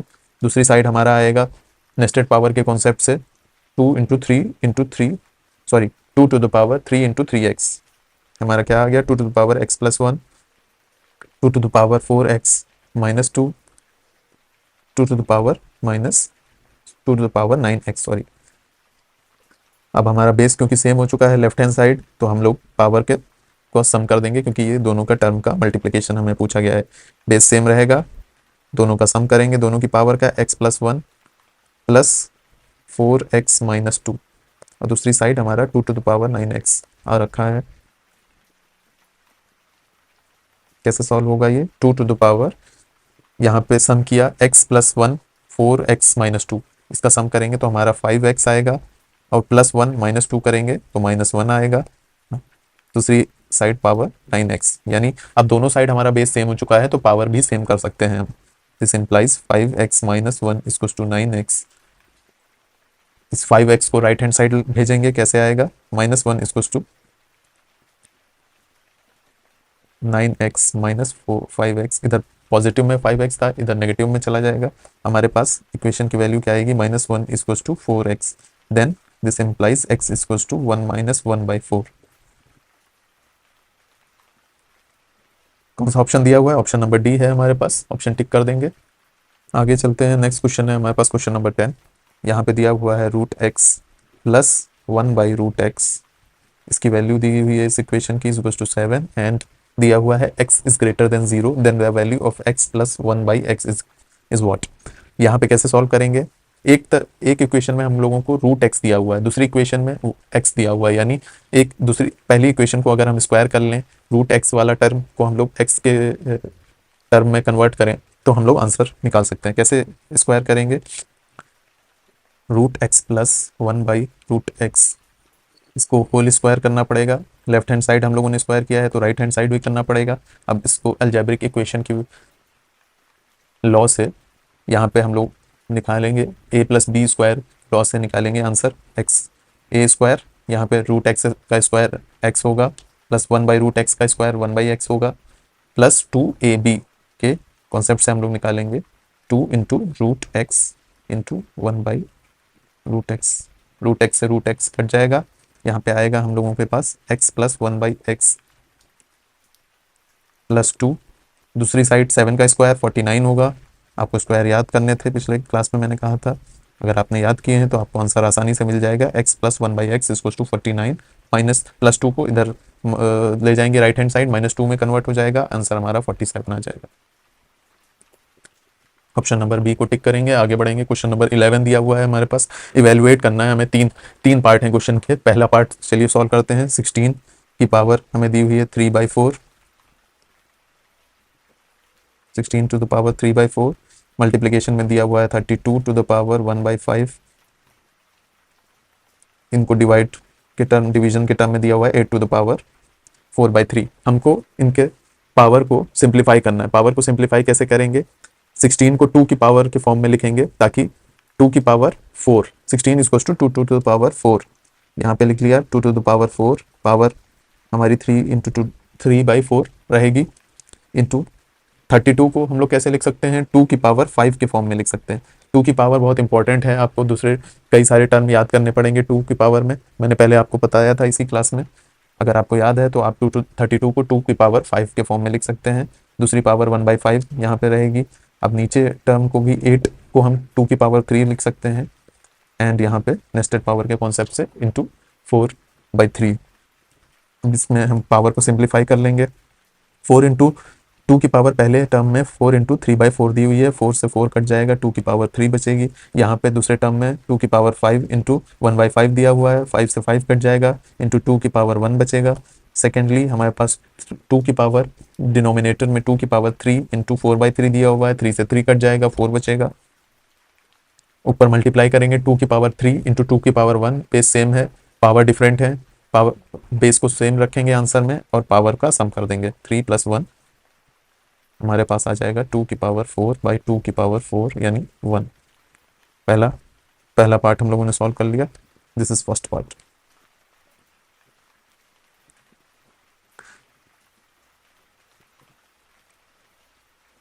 दूसरा पार्ट यहाँ पे सॉल्व करते हैं।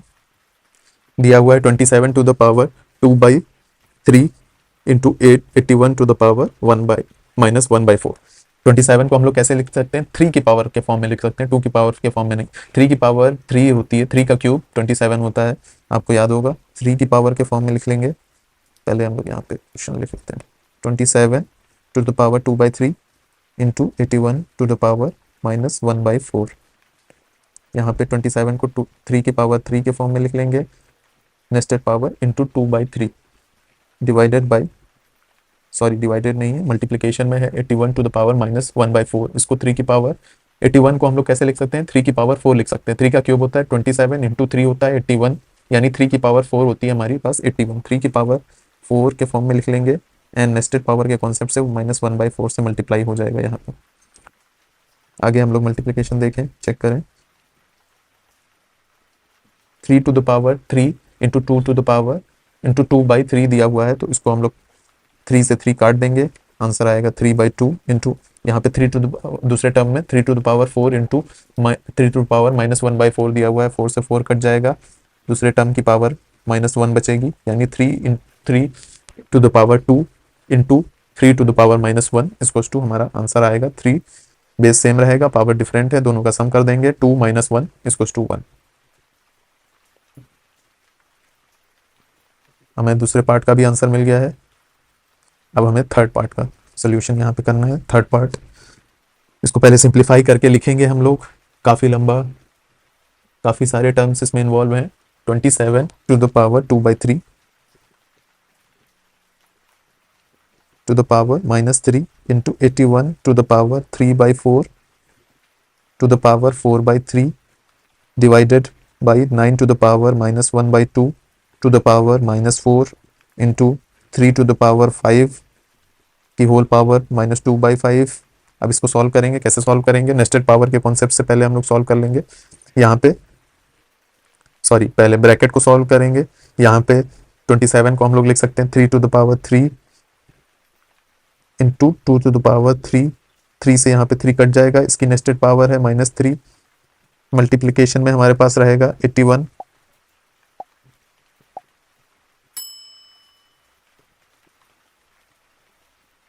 मल्टीप्लिकेशन में हमारे पास है 81 टू द पावर 3/4, इसको हम लोग कन्वर्ट करके लिख सकते हैं 3 टू द पावर 4। 81 को क्या लिख सकते हैं हम लोग, 3 टू द पावर 4, उसकी पावर क्या लिखी हुई थी 3/4 and out of the bracket power लिखी हुई थी 4/3। अब यहाँ पे 4 से 4 कट जाएगा 3 की पावर में, देन नीचे हम लोग आ जाते हैं, यहाँ पे 9 लिखा हुआ है, इसको 3 का स्क्वायर हम लोग लिख सकते हैं, 3 का स्क्वायर, इसकी पावर लिखी हुई है -1/2, 2 से 2 कट जाएगा, होल ब्रैकेट की पावर लिखी हुई है -4 into 3 to the power 5 into -2/5 दिया हुआ है, 5 से 5 कट जाएगा, सिंप्लीफाई करने पे क्या आ रहा है हमारे पास, पावर और पावर के कॉन्सेप्ट से 3 to the power 2 into -3, 3 to the power -6 आएगा। यहाँ पे दूसरा टर्म क्या है हमारे पास, 3 टू द पावर 3 दिया हुआ है, देन होल ब्रैकेट 4/3 दिया हुआ है, यानी पावर 3 इंटू 4/3 मल्टीप्लाई करेंगे तो 3 से 4/3 में से 3 कट जाएगा, तो बचेगा 3 टू द पावर 4।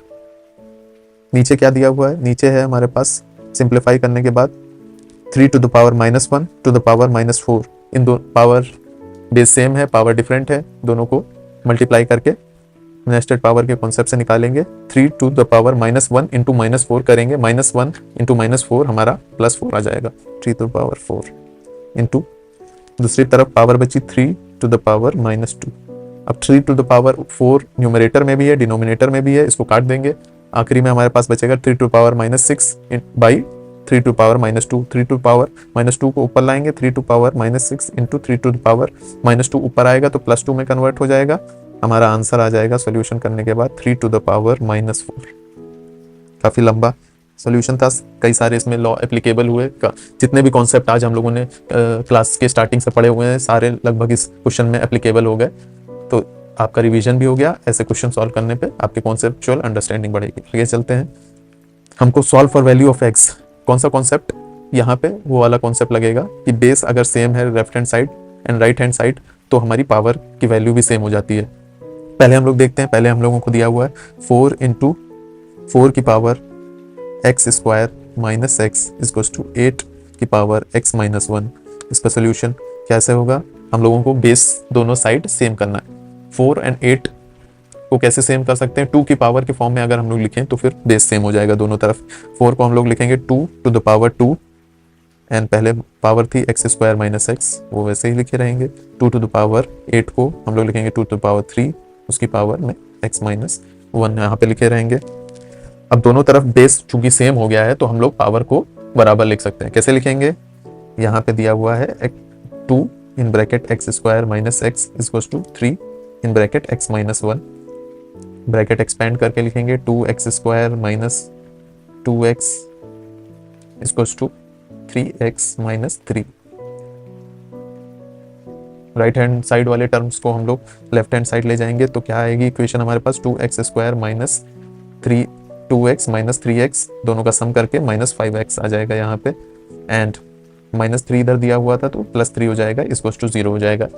इस क्वाड्रेटिक इक्वेशन को सॉल्व करने के लिए हम लोग स्प्लिटिंग मेथड का इस्तेमाल करेंगे। स्प्लिटिंग मेथड का इस्तेमाल करते हुए मिडिल टर्म को स्प्लिट करेंगे, 2x स्क्वायर इसको स्प्लिट करेंगे माइनस 2x माइनस 3x और प्लस 3 हमारा यहाँ पे दिया हुआ है। अब इसमें से कॉमन लेंगे, पहले दो टर्म्स में से क्या कॉमन हम लोगों को मिल सकता है, 2x कॉमन मिल रहा है, minus 2x square minus 2 and minus 2x में से 2x हमको कॉमन मिल रहा है। 2x निकाल लिया, पहला टर्म हमारा बचा x, दूसरा टर्म हमारा बचा माइनस 1। क्रॉस वेरीफाई कर लेते हैं, 2x इंटू एक्स करेंगे तो हमारे पास 2x स्क्वायर मिलेगा एंड 2x इंटू माइनस 1 करेंगे तो हमको माइनस 2x मिलेगा, यानी हमने सही से स्प्लिट किया है। माइनस 3x प्लस 3 में से क्या कॉमन निकाल सकते हैं, माइनस 3 यहाँ से कॉमन निकाल लेंगे तो बचेगा x एंड प्लस 3 में से माइनस 3 निकला है, यानी मल्टीप्लिकेशन में हम लोगों को माइनस 1 लिखना पड़ेगा।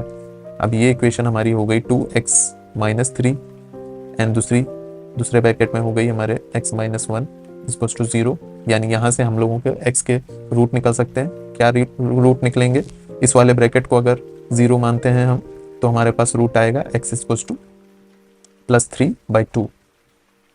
इस वाले ब्रैकेट को हम लोग 0 मान के सॉल्व करते हैं तो हमारा x का रूट आएगा प्लस 1।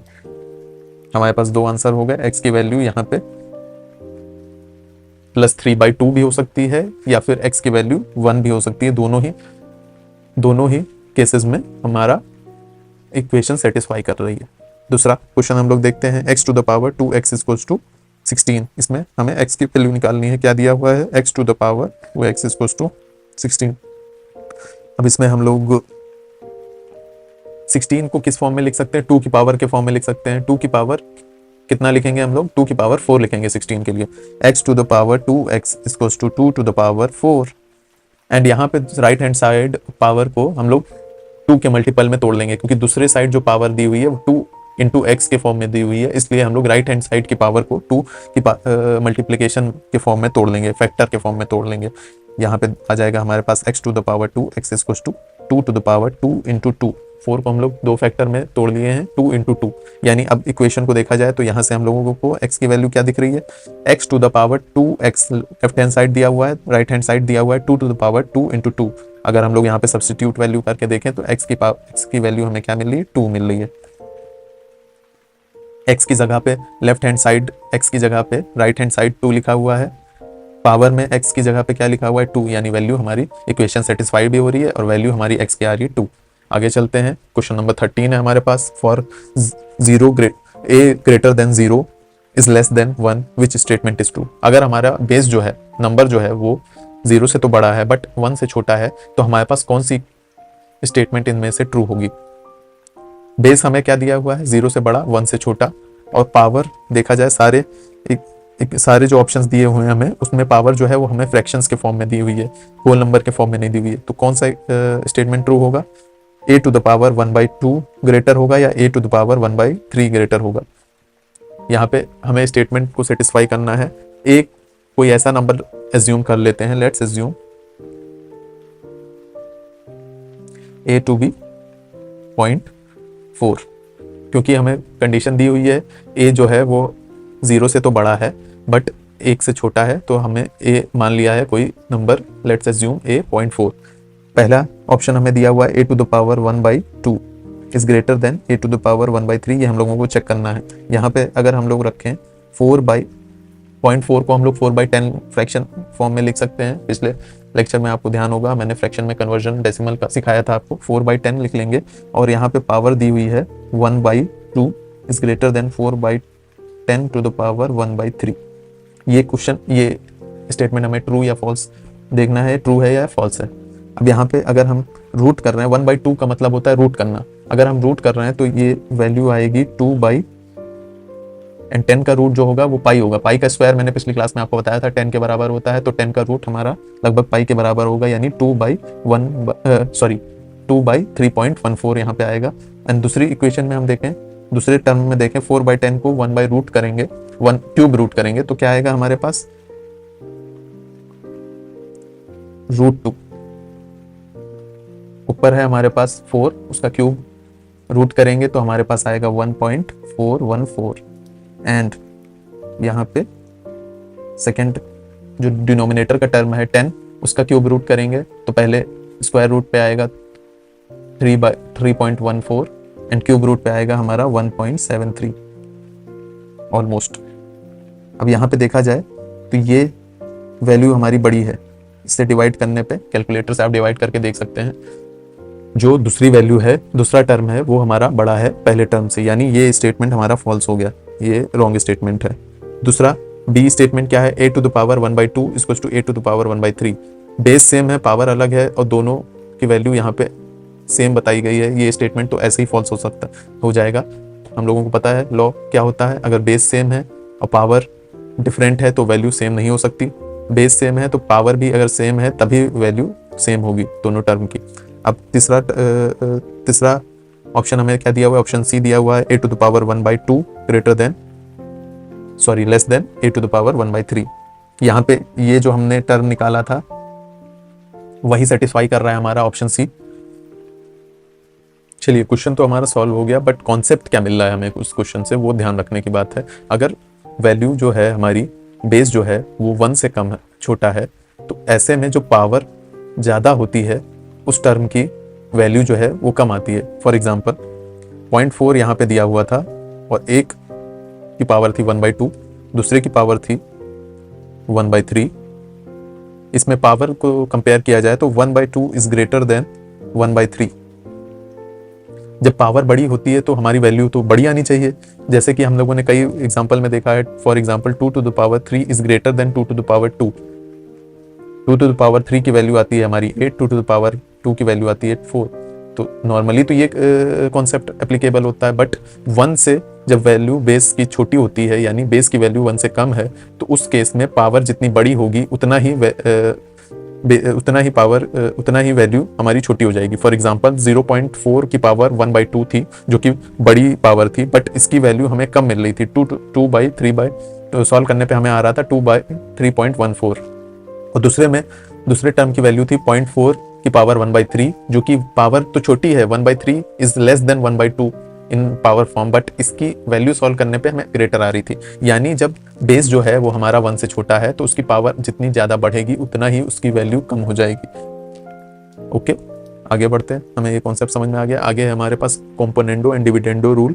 इसमें क्या होता है, हमारे को इक्वेशन अगर दी हुई है x, for example if x/y = 3/5 दिया हुआ है हमें, for componendo and dividendo rule हमें क्या कहता है कि इसकी वैल्यू अगर x/y = 3/5 दी हुई है तो देन x + y/x - y हमारी वैल्यू हो जाएगी 3 + 5/3 - 5।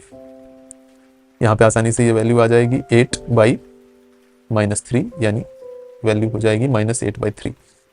क्या कहता है हमारा componendo and dividendo rule, if x/y = a/b then हमारा x + y/x - y = a + b/a - b। यही हम लोगों ने जर्नल फॉर्म जो है वो ऊपर अप्लाई की है एंड आंसर निकाला है। x दिया हुआ था हमारा 3/5, हमको निकालना था x + y/x - y, तो हमने कैसे निकाला 3 + 5/3 - 5 = -8/3। यही हम दूसरे एग्जाम्पल में देखते हैं। पहले तीसरा एग्जाम्पल सॉल्व करते हैं, फिर दूसरा करेंगे, क्योंकि दूसरे एग्जाम्पल में कॉन्सेप्ट का उल्टा लगा हुआ है। तीसरे एग्जाम्पल में डायरेक्ट कॉन्सेप्ट लग रहा है। इफ p/q = 7/9 देन हमारा p + q/p - q होगा हमारे पास 17 + 9/7 - 9 हमारा 7 + 9 होगा 16/7 - 9 होगा हमारा -2। देन हमारा फ्रैक्शन की वैल्यू आ जाएगी, इसको नीचे लिखता हूं मैं, -16/2 फ्रैक्शन सॉल्व करने पे आएगा -8, ये वैल्यू हमारी आ गई। दूसरे एग्जाम्पल को देखते हैं हम। यहाँ पे दिया हुआ है हमें x + 2 / x - 2 = 5/3। इसमें x की वैल्यू अगर हमें निकालनी है तो कैसे निकालेंगे? क्रॉस मल्टीप्लाई करके। क्रॉस मल्टीप्लाई कैसे? इसमें कॉम्पोडेंडो एंड डिविडेंडो रूल का अपोजिट लगा है, यहाँ पे क्रॉस मल्टीप्लाई करके हम आसानी से निकाल सकते हैं x की वैल्यू। x क्या दिया हुआ है? x + 2 / x - 2 = 5/3। इसको हम लोग क्रॉस मल्टीप्लाई करेंगे, 3 को इधर मल्टीप्लाई करेंगे एंड 5 को उधर करेंगे। क्या आंसर आएगा हमें? 3 × इन ब्रैकेट x + 2, इधर मल्टीप्लाई में जाएगा 5 इन ब्रैकेट x - 2, दोनों तरफ क्या आएगी? इक्वेशन LHS है एंड RHS में 3x + 6 इधर आएगी, 5x - 10 इधर आएगी। अब इन दोनों को एक साइड ले जाएंगे, नंबर्स को एक साइड एंड x के टर्म को एक साइड, तो कैसे होगा? 6 + 10 हो जाएगा, उधर माइनस था इधर +10 हो जाएगा। 5x - 3x हो जाएगा, इधर +3x था LHS में राइट हैंड साइड में, -3x हो जाएगा। हमें क्या आ जाएगी? हमें 16 = 2x आ जाएगा एंड देन x की वैल्यू हमारे पास आ जाएगी 16/2, 8 के बराबर। हम लोगों ने निकाल लिया। आगे देखते हैं। आगे हम लोग पढ़ते हैं अलजेब्रा के कुछ बेसिक कॉन्सेप्ट्स। अलजेब्रिक इक्वेशन क्या होती है? अलजेब्रिक इक्वेशन की डेफिनेशन में लिख सकता हूं यहाँ पे।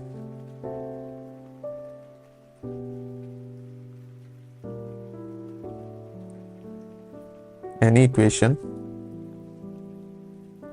containing multiple terms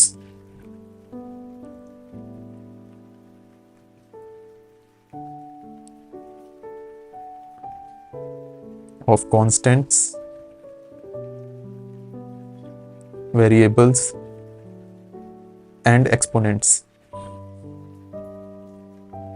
इसमें क्या लिखा मैंने? Any equation containing multiple terms of constant, variable and exponents plus यहाँ पे mathematical operators, mathematical operators between them. Mathematical operators क्या होते हैं? Plus, minus, multiplication and division और मैथमेटिकल ऑपरेटर्स। यहाँ पे ब्रैकेट में लिख देता हूँ, plus, minus, multiplication and division. Algebraic equation की हम लोगों को यहाँ पे डेफिनेशन क्या दिखाई गई है? Any equation containing multiple terms of constants, variables and exponents plus mathematical operators. Constants क्या है? जिनकी वैल्यू फिक्स होती है, फॉर एग्जांपल 2, 3, 4 एनी नंबर जिसकी वैल्यू फिक्स है उसको हम लोग कॉन्स्टेंट कहते हैं। वेरिएबल्स क्या है? वेरिएबल्स हमारे इक्वेशन के हिसाब से, क्वेश्चन के हिसाब से जो हम एज्यूम करते हैं, लेट्स एज्यूम x और y, उसमें हर क्वेश्चन में वेरिएबल की वैल्यू अलग आती है, यानी उनकी वैल्यू फिक्स नहीं होती। कॉन्स्टेंट की वैल्यू फिक्स होती है, वेरिएबल्स की वैल्यू फिक्स नहीं होती। एंड एक्सपोनेंट्स तो हम लोगों ने अभी पढ़ा ही, any base to the power, anything to the power is exponents. और प्लस हम लोगों को बीच में मैथमेटिकल ऑपरेटर्स हैं। ऐसी इक्वेशन में, अगर ऐसी इक्वेशन को हम लोग अलजेब्रिक इक्वेशन कहते हैं। यहाँ पे हम लोग लिखते हैं constants, any number with fixed value. Example 2, 3, 10, 7/4, -6। Negative हो सकता है, फ्रैक्शन हो सकता है, बट पॉजिटिव हो सकता है, बट उसकी वैल्यू फिक्स होनी चाहिए। Variables value not fixed.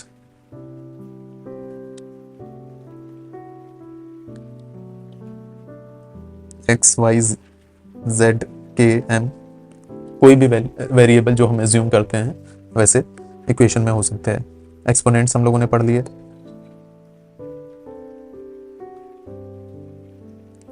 To to the power 2 और x to the power 2, x to the power 3, these are all exponents। Mathematical operators, plus, minus, multiplication and division बता दिया। Algebraic equation की example मैं आपको देता हूँ। 7x² - 3, ये क्या हुआ? हमारी अलजेब्रिक इक्वेशन हो गई। इसमें क्या है? हमें फिक्स्ड वैल्यू दी हुई है, कांस्टेंट एक दिया हुआ है 3 का कांस्टेंट दिया हुआ है, वेरिएबल दिया हुआ है x² का, और बीच में हमारे पास मैथमेटिकल ऑपरेटर है सब्सट्रैक्शन। ये हमारा एक अलजेब्रिक इक्वेशन हो गया। अब इसमें each number which is separated by mathematical operators, उसको हम लोग टर्म कहते हैं। फॉर एग्जाम्पल इसमें हमें दिया हुआ है 7x² - 3, यहाँ पे माइनस सब्ट्रैक्शन ऑपरेशन से सेपरेट हुए हैं 3 and 7x², तो इसमें इस इक्वेशन में हमारे पास ये दोनों टर्म्स हैं।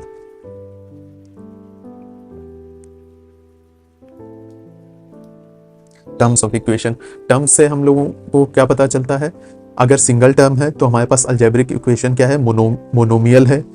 अगर हमारे पास 2 टर्म दिए हुए हैं इक्वेशन में तो हमारे पास अलजेब्रिक इक्वेशन बाइनोमियल है। 3 टर्म्स दिए हुए हैं तो ट्राइनोमियल है। For example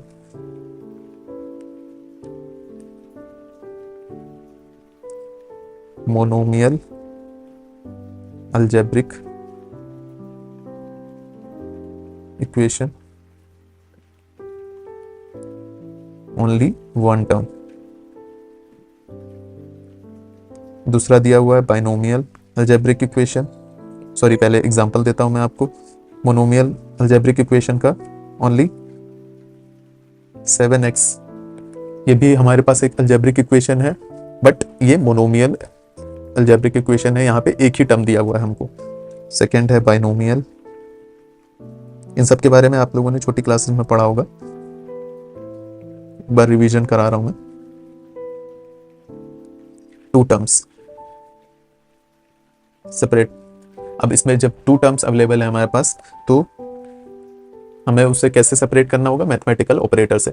monomial algebraic equation में कोई भी मैथमेटिकल ऑपरेटर नहीं होता है, क्योंकि प्लस माइनस, क्योंकि एक ही टर्म है हमारे पास तो उसमें प्लस माइनस मल्टीप्लाई नहीं कर सकते हम। जब तक 2 टर्म नहीं है हमारे पास तो उसमें मैथमेटिकल ऑपरेशन करने का कोई सेंस नहीं बनता है। बाइनोमियल अलजेब्रिक इक्वेशन में हमारे पास 2 टर्म अवेलेबल होते हैं तो उनके बीच में एडिशन भी हो सकता है, सब्ट्रैक्शन भी हो सकता है, डिवीजन मल्टीप्लिकेशन भी हो सकता है। फॉर एग्जाम्पल 7x² - 3 जो मैंने आपको पहले एग्जाम्पल दिया था, it is an example of binomial algebraic equation. उसके बाद trinomial algebraic equation,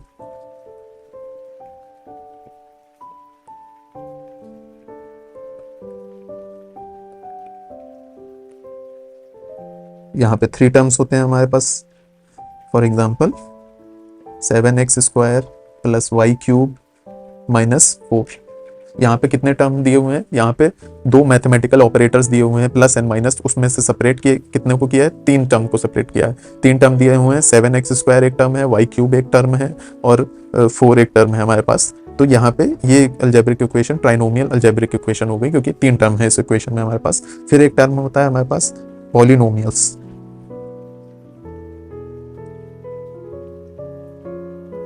term greater than 1।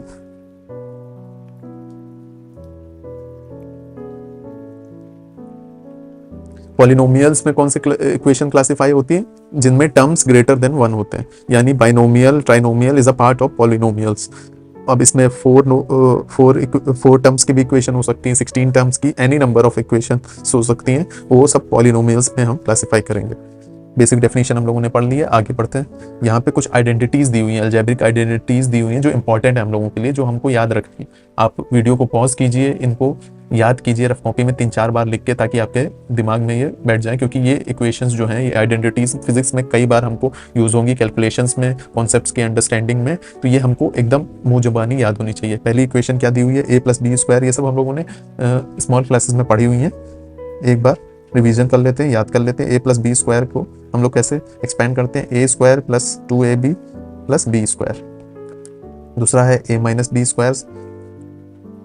a² - 2ab + b²। अब यहाँ पे product of sum and difference, इसको मैंने पहली क्लास में भी, एक कैलकुलेशन की क्लास में 97 × 103 का जो क्वेश्चन था वो इसी अलजेब्रिक आइडेंटिटी से हम लोगों ने सॉल्व किया था। कैसे किया था, a + b × a - b = a² - b²। यहाँ पे आगे भी कई आइडेंटिटीज दी हुई हैं। एक्सपेंशन ऑफ क्वाड्रेटिक्स, ये इतनी इंपॉर्टेंट नहीं है। यहाँ पे स्क्वायर ऑफ ट्राइनोमियल, ये भी हम लोगों के इतना काम नहीं आती है, एक बार आप देख लीजिए बस। बट ये फर्स्ट 3 आइडेंटिटीज एंड लास्ट की 2 identities very important.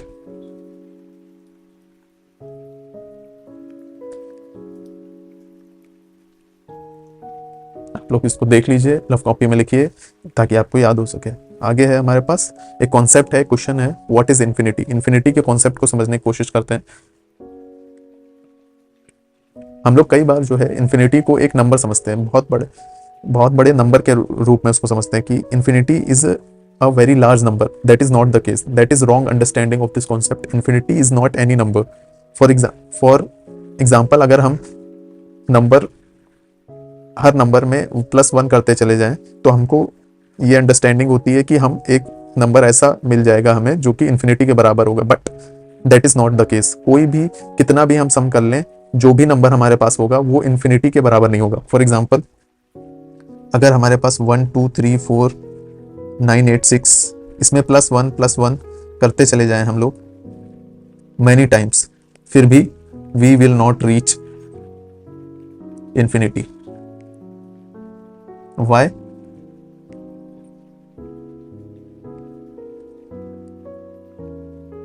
Because infinity का कॉन्सेप्ट ही है कि infinity लिमिटलेस चीज को कहते हैं जो कि टाइम के साथ खत्म नहीं हो रही. Because infinity is not any number, not any large number. हम लोगों के दिमाग में यही कॉन्सेप्ट होता है कि infinity is a very large number, but it is not any large number, it is limitless.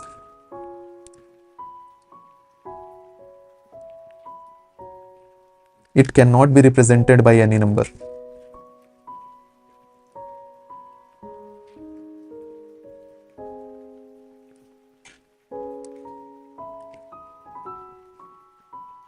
अब यहाँ पे हम लोगों को टेबल दी हुई है, इसमें क्या लिखा हुआ देखते हैं. Not a real number. Infinity is not a real number. इसमें इन्फिनिटी की प्रॉपर्टीज लिखी हुई हैं. Can not be used in normal arithmetic. For example, अगर हमको दिया हुआ है 1 + इन्फिनिटी क्या होगा, तो इसका आंसर इन्फिनिटी +1 नहीं हो सकता. इसका आंसर इन्फिनिटी ही होगा. मतलब इन्फिनिटी में कुछ भी ऐड करेंगे, कुछ भी डिवाइड करेंगे, it will remain infinity because it is limitless. It is not any large number. दूसरा क्या दिया हुआ है, represent unbounded growth. That growth that is not limited to any numbers is infinite growth.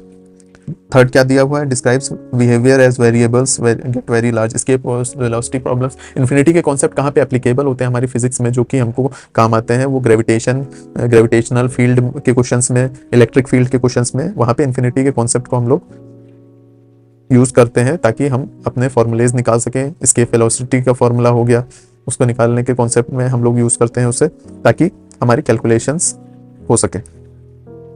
यहाँ पे दिया हुआ है, कई ऑपरेशंस दिए हुए हैं. जैसे दिया हुआ है, अगर 1/∞ है, इसको हम लोग अनडिफाइंड लिखते हैं. नॉर्मल अंडरस्टैंडिंग में एनीथिंग डिवाइडेड बाय इन्फिनिटी को 0 हम लोग कंसीडर कर लेते हैं, but it is not right. It is undefined. Anything divided by infinity को हम लोग 0 कंसीडर कर लेते हैं अगर हमें क्वेश्चन सॉल्व करने में उससे मदद मिल रही है. बट हमें याद रखना है कि 1/∞ और any other number divided by infinity is not defined. It is not 0.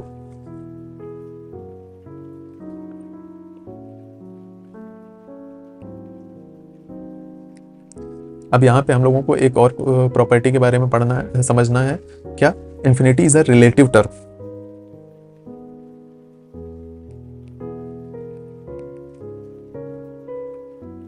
Infinity is relative. For example, अगर हमें यहाँ पे बैक्टीरियल सेल का साइज दिया हुआ है, दैट इज अराउंड 2 × 10⁻⁻6 मीटर, और दूसरी तरफ हमें वैल्यू दी हुई है रेडियस ऑफ अर्थ की, that is 1.4 × 10⁻6 meters. Then we can say that this number, radius of earth, is infinitely times larger than the radius of bacterial cell size. अब यहाँ पे अगर हम लोगों को एडिशन में दिया हुआ है ये टर्म, फॉर एग्जाम्पल 6.4 × 10⁻6 + 2 × 10⁻6, तो हम को यहाँ दिख रहा है पहला जो टर्म है 6.4 × 10⁻6 और दूसरा जो टर्म है 2 × 10⁻6. दूसरा टर्म बहुत ही ज़्यादा छोटा है पहले टर्म से. पहला टर्म इतना बड़ा है, उसमें अगर हम इतनी छोटी वैल्यू जो कि 2 × 10⁻6 है उसमें अगर ऐड करेंगे तो ऐड करने का भी कोई इफेक्ट नहीं पड़ेगा. पहले टर्म पे कोई इफेक्ट नहीं पड़ेगा, मतलब बहुत ही मिनिस्कूल सा पड़ेगा, जो कि हम लोग अवॉइड कर सकते हैं फॉर आवर कैलकुलेशन. तो ऐसी कैलकुलेशन अगर हमें कहीं दी हुई है आगे फिजिक्स में, तो हम लोग इस केस में क्या करते हैं, सेकेंड टर्म को इग्नोर कर देते हैं, एंड इसको ऑलमोस्ट हम बराबर लिख लेते हैं 6.4 इंटू 10 to the power 6 के बराबर। ऐसा नंबर जिसमें उससे infinitely times smaller number add कर रहे हैं, तो हम उस दूसरे नंबर को, स्मॉलर नंबर को इग्नोर कर सकते हैं ताकि हमारी कैलकुलेशन आसान हो सके। इसमें इन्फिनिटी का कॉन्सेप्ट एप्लीकेबल था, जो कि हमारे फिजिक्स के कैलकुलेशन में कई बार एप्लीकेबल हो जाता है। बट यही एग्जांपल अगर हमें, यही दो नंबर अगर हमें मल्टीप्लिकेशन या डिवीजन में दिए हुए हैं, देन हम छोटे नंबर को, स्मॉलर नंबर को इग्नोर नहीं कर सकते, फिर हमको मल्टीप्लाई एंड डिवाइड करना पड़ेगा, क्योंकि आंसर हमारा 10 की पावर के फॉर्म में आएगा। एडिशन एंड सब्ट्रैक्शन में हम छोटे स्मॉलर वैल्यू को इग्नोर कर सकते हैं। Okay, at last thank you for attending this class. Next class में लेक्चर नंबर 3 में हम लोग एंगल के कॉन्सेप्ट को समझेंगे, डिग्री एंड रेडियन के फॉर्म में उसको लिखना सीखेंगे, आपस में कन्वर्ट करना सीखेंगे डिग्री एंड रेडियन को, एंड देन ट्रिग्नोमेट्री की ओर आगे बढ़ेंगे, ट्रिग्नोमेट्री की स्टार्टिंग करेंगे। Thank you.